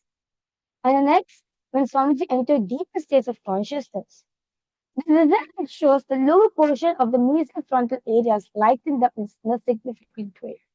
And what the physician observed that this area corresponds to the third which revealed the brain's deep. So, what the doctors remarked that Swamiji's brain activity, he seems to alter his brain waves and shift his brain function at will. That's with it all, Swamiji says this is possible for each and every one of us. So, in order to manifesting the power of conscious over matter, you are going to be experiencing that shift in the brain waves because at the end of the day, you are manifesting Swamiji. When you just remember Swamiji, immediately your whole brain shifts. Okay, your whole brain wave shifts. So without any further delay, let's now enter into manifestation. So today for all of you, we are going to be manifesting the power of conscious over matter, where specifically going to be doing Atmalinga moving and Atmalinga standing. So it's all the viewers and all the participants here of the Paramashiva to please have your Atmalingas on your hand. Make sure you're completely comfortable during the manifestation. And what you can do, you can also rest your palm under a cushion or under a flat surface. So you do not strain yourself during the manifestation. Make sure you're completely comfortable when you're manifesting the power. So you're going to be placing the Atmalinga on your palms. So I request all of you to please sit with your head, neck, and spine in a straight line. Remember Swamiji in the third eye. Just surrender the powerful cognition which you got into the Aranda Tanda. To live life without any conflict. Live a conflict-free life. And start chanting the Mahavakya intensely.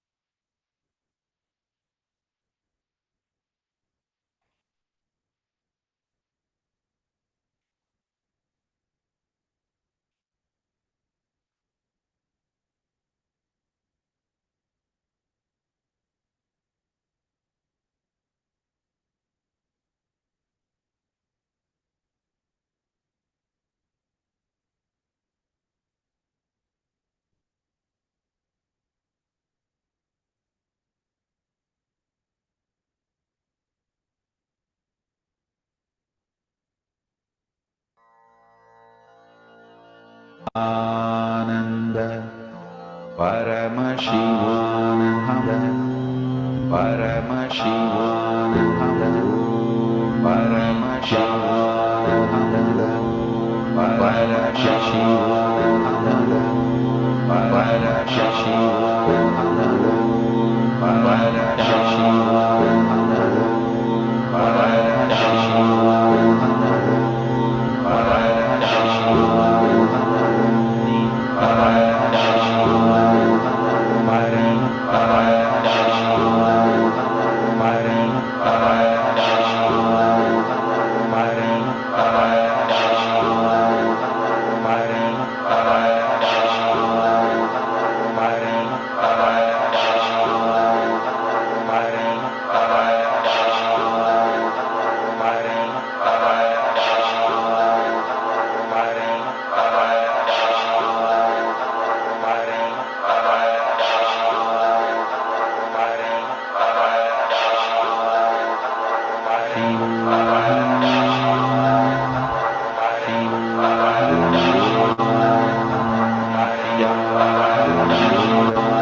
Paramashivam.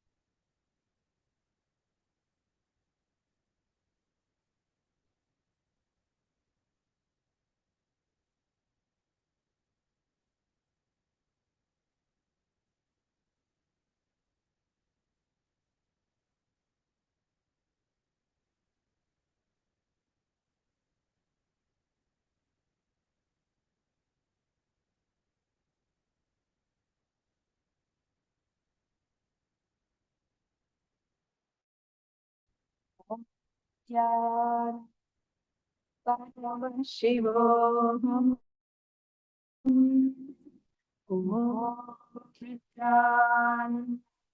Paramashivoham. Om Nithyananda Paramashivoham. Om Nithyananda Paramashivoham.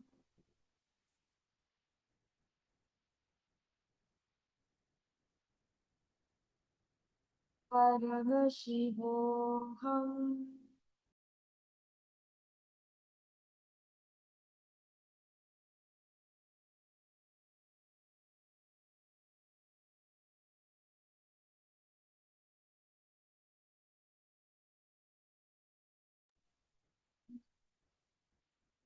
Paramashivoham. Om Nityan Paramashivoham. Om Nityan Paramashivoham. Om Nityan Paramashivoham. Om Nityananda Paramashivoham. Om Nityananda Paramashivoham. Om Nityananda Paramashivoham. Om Nityananda Paramashivam.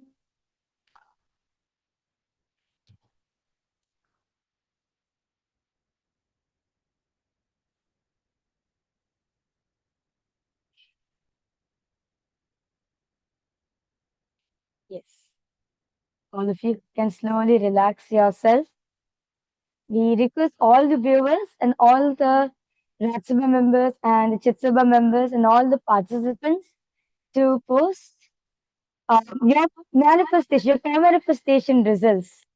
Yes, did your Atlinga vibrate or your Atlinga move or the Atlinga stood in your hand? I request all of you to please go ahead, post in the section. Please post in the chat. How was the manifestation for all of you? What Swamiji said, just do not have an inner conflict. That's it.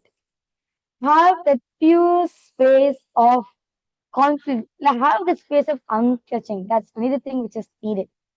So as Swamiji said, that 5 fingers are not powerful. It's the one fist which is powerful, right?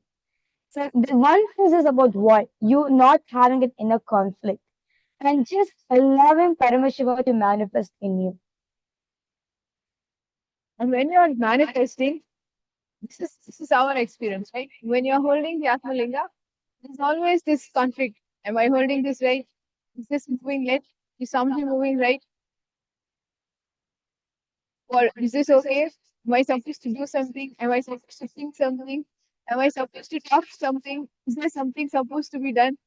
All that inner chatting is all the inner conflict. You can totally see when that is going on. You are thinking something and the Atmalinga is moving over there, and you don't even know whether you're relating, right? Yes. It's the inner conflict that is stopping your manifestation, it's preventing your manifestation. That's Maharaja.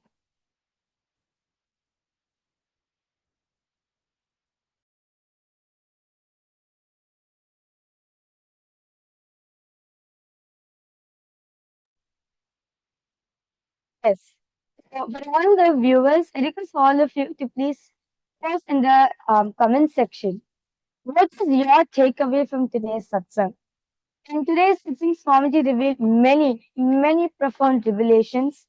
I request all of you to go ahead and post what is your takeaway from today's satsang. What's the powerful contribution and clicks that you got from today's satsang, which you're going to be experimenting with today? Swamiji says very beautiful in one satsang. So reveal the powerful cognitions. I reveal the powerful truths for all of you. Now, all what you need to do is do a conscious snacking on them. Just chew on these truths continuously. Just dive yourself into this truth. You will see that truth itself will reveal itself to you. You'll get as an experience for yourself. So request all of you to please post in the comment section what is the main powerful cognition which you are going to be living for the next 3-4 hours. I'm going to meet you back in the next in tomorrow's darshan as well. So request all the viewers in across various different social media platforms to post in the comment section what is the main powerful cognition that you're going to be keeping it within your inner space throughout the whole day and experimenting with it until you get the experience of the truth in you. See, when we are doing the Atmalinga and working with Atmalinga to stand on hands, we are only experimenting with a level of awareness to see how much inner conflict is inside of us, right? When that experience, when we know where our space is, when our experience is of that conflict-free inner space, we then immediately the Atmalinga moves. And the Atmalinga stands up, and you can move the Atmalinga to the left, to the right. So this experientially that we feel while we're doing power manifestation, you can apply it anywhere in your life. You can make anything heal. You can manifest anything that you have cognized as impossible until today. All you need to do is bring awareness to your inside. Bring awareness to where you are. Bring awareness to your inner space. Bring completion to your inner space. And that also Swamiji has made it very simple. We don't have to do anything. All we have to do is unclutch. As soon as the fear comes in, Swamiji has given us the solution. Just unclench. Right? Just remember Swamiji is unclench. And for unclench, for those of you viewers, for audiences joining us from so many parts of the world, if you are new to unclenching, Bhagwan has given a lot of videos, a lot of discourses, many books of unclutching.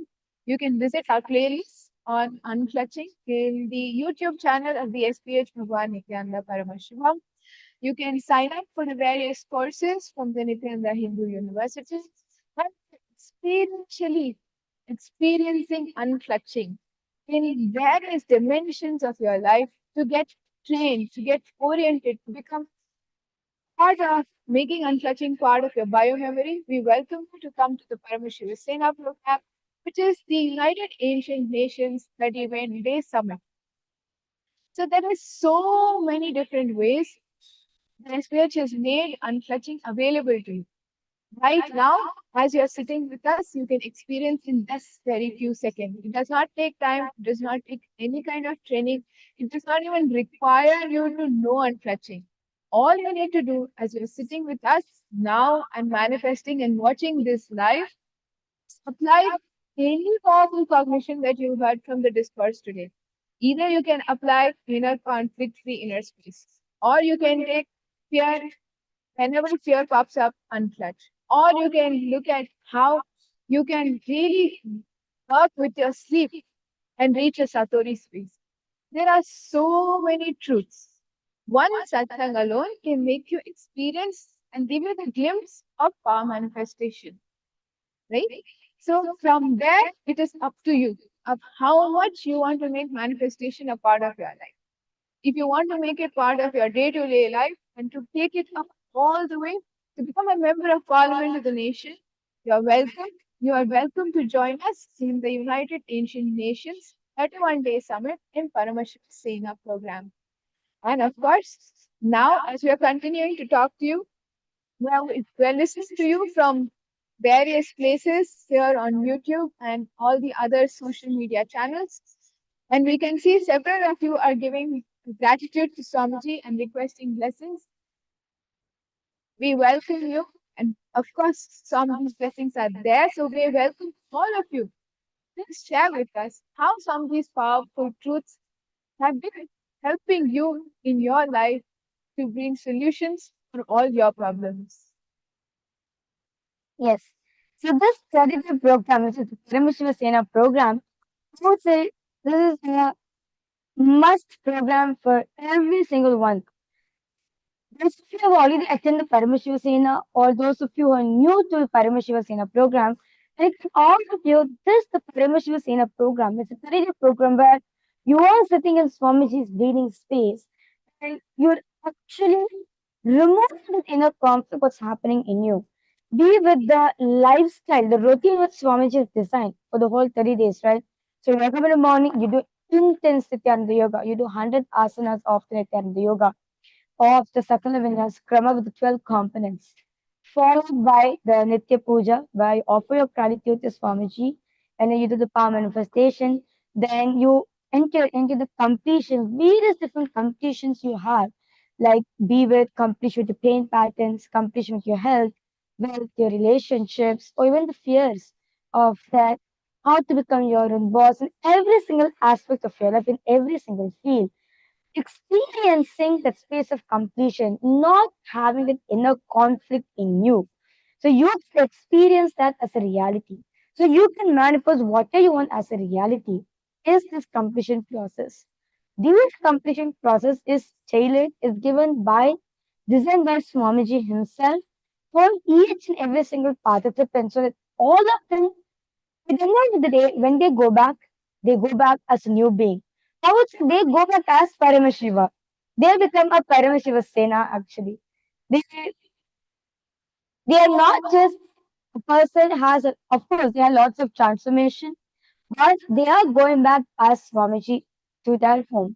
They are going back as Paramashiva to the people. So whoever they're going to meet in their life, they are going to be giving this signs.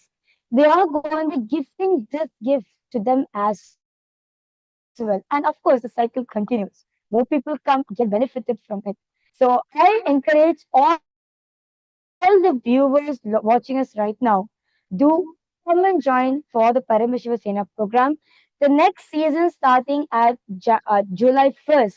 And this is actually a very special season as we are, Kailasa is celebrating, actually preparing ourselves to celebrate the Guru Purnima celebration. The festivities have already started in Kailasa. So in Kailasa, we never rest. As Swamiji said, right? In Kailasa, there's continuous celebration, joy, music, dance. Yes, our whole life is just filled with celebrations only. So we're already preparing ourselves. All the temples, all the Kailasa temples across whole world is preparing themselves for the Brahmotsam, for the celebrations, and be with the Gurukuls. New Gurukuls are opening up. New releases are happening. Literally, that's the whole buzz of Kailasa right now, the Guru Purnima celebration. So the best way what you can do is offering yourself at Swamiji's feet, offering yourself at the Guru's feet, and giving, accepting this gift, Dharma Shiva Sena program as Guru's prasada for all of us. I would say, what more is the biggest gift can you receive from the Guru? Because in the Dharma Shiva Sena program, he removes you and he fills you with him. That's the first initiation. He removes your identity and he fills you up with his identity, which is Paramashivam. That's the first initiation that all the participants get. And at the end of the program, even when they go back home, they experience that as a reality for them, that they are Paramashiva.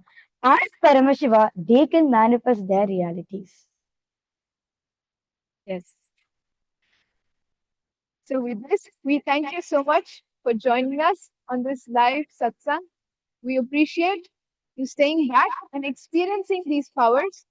We invite all of you to continue to experience these powers, expression of manifestation of Paramashiva through you, through AskNithyananda.ai. For an ad-free experience, please join us through AskNithyananda.ai. Have that app on your phones, on your devices, and on your gadgets immediately. So we will look forward to you again in the next segment on the live address with the Supreme Pontiff of Hinduism, Bhagavan Nithyananda Paramashivam. So with this, we will end this with a Purna mantra. Om Purnamadah Purnamidam Purnat Purnamudachyate Purnasya Purnamadaya Purnamevavashishyate Om Shanti Shanti Shanti Hari Om Tat Sat Sarvam Bhagavat Shri Nithyananda Paramashiva Padukarpanamastu Om Nithyanandam. Yes. Thank you all. Nithyanandam. Nithyanandam.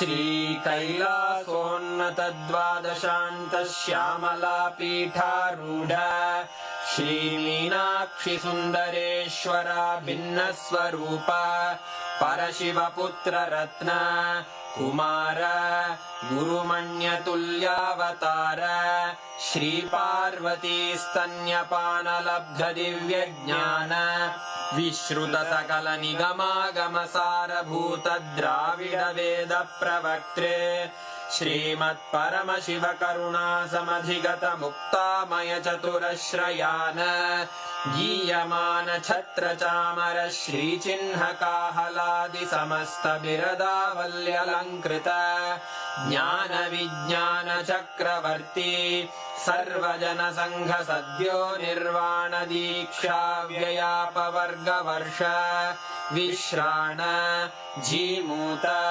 परमतकलभकेसरी शैवसिद्धान्तस्थापनाचार्य श्रीराजाधिराजपाण्ड्यमहाराजगुरु क्षपणशाक्यादिमहान्धकारनिवारणज्ञानभानु वीक्षणानर्हार्हध्वजोच्छेदनपूर्वक श्रीमद्वृषभध्वजस्थापक शैवसमयकर्त्रे सर्वज्ञपीठारूढ Shri जगद्गुरु श्री ज्ञान संबंध देशिक स्वामी वागीश सुंदर माणिक्य वाचक स्वामिनाम् अवतारभूत श्री ज्ञान संबंध स्वामी पुनरुद्धृत श्यामला पीठ सर्वज्ञ पीठ त्रिनवत्युत्तरद्विशततम गुरु महासन्निधान अरुणगिरि योगीश्वर परंपरागत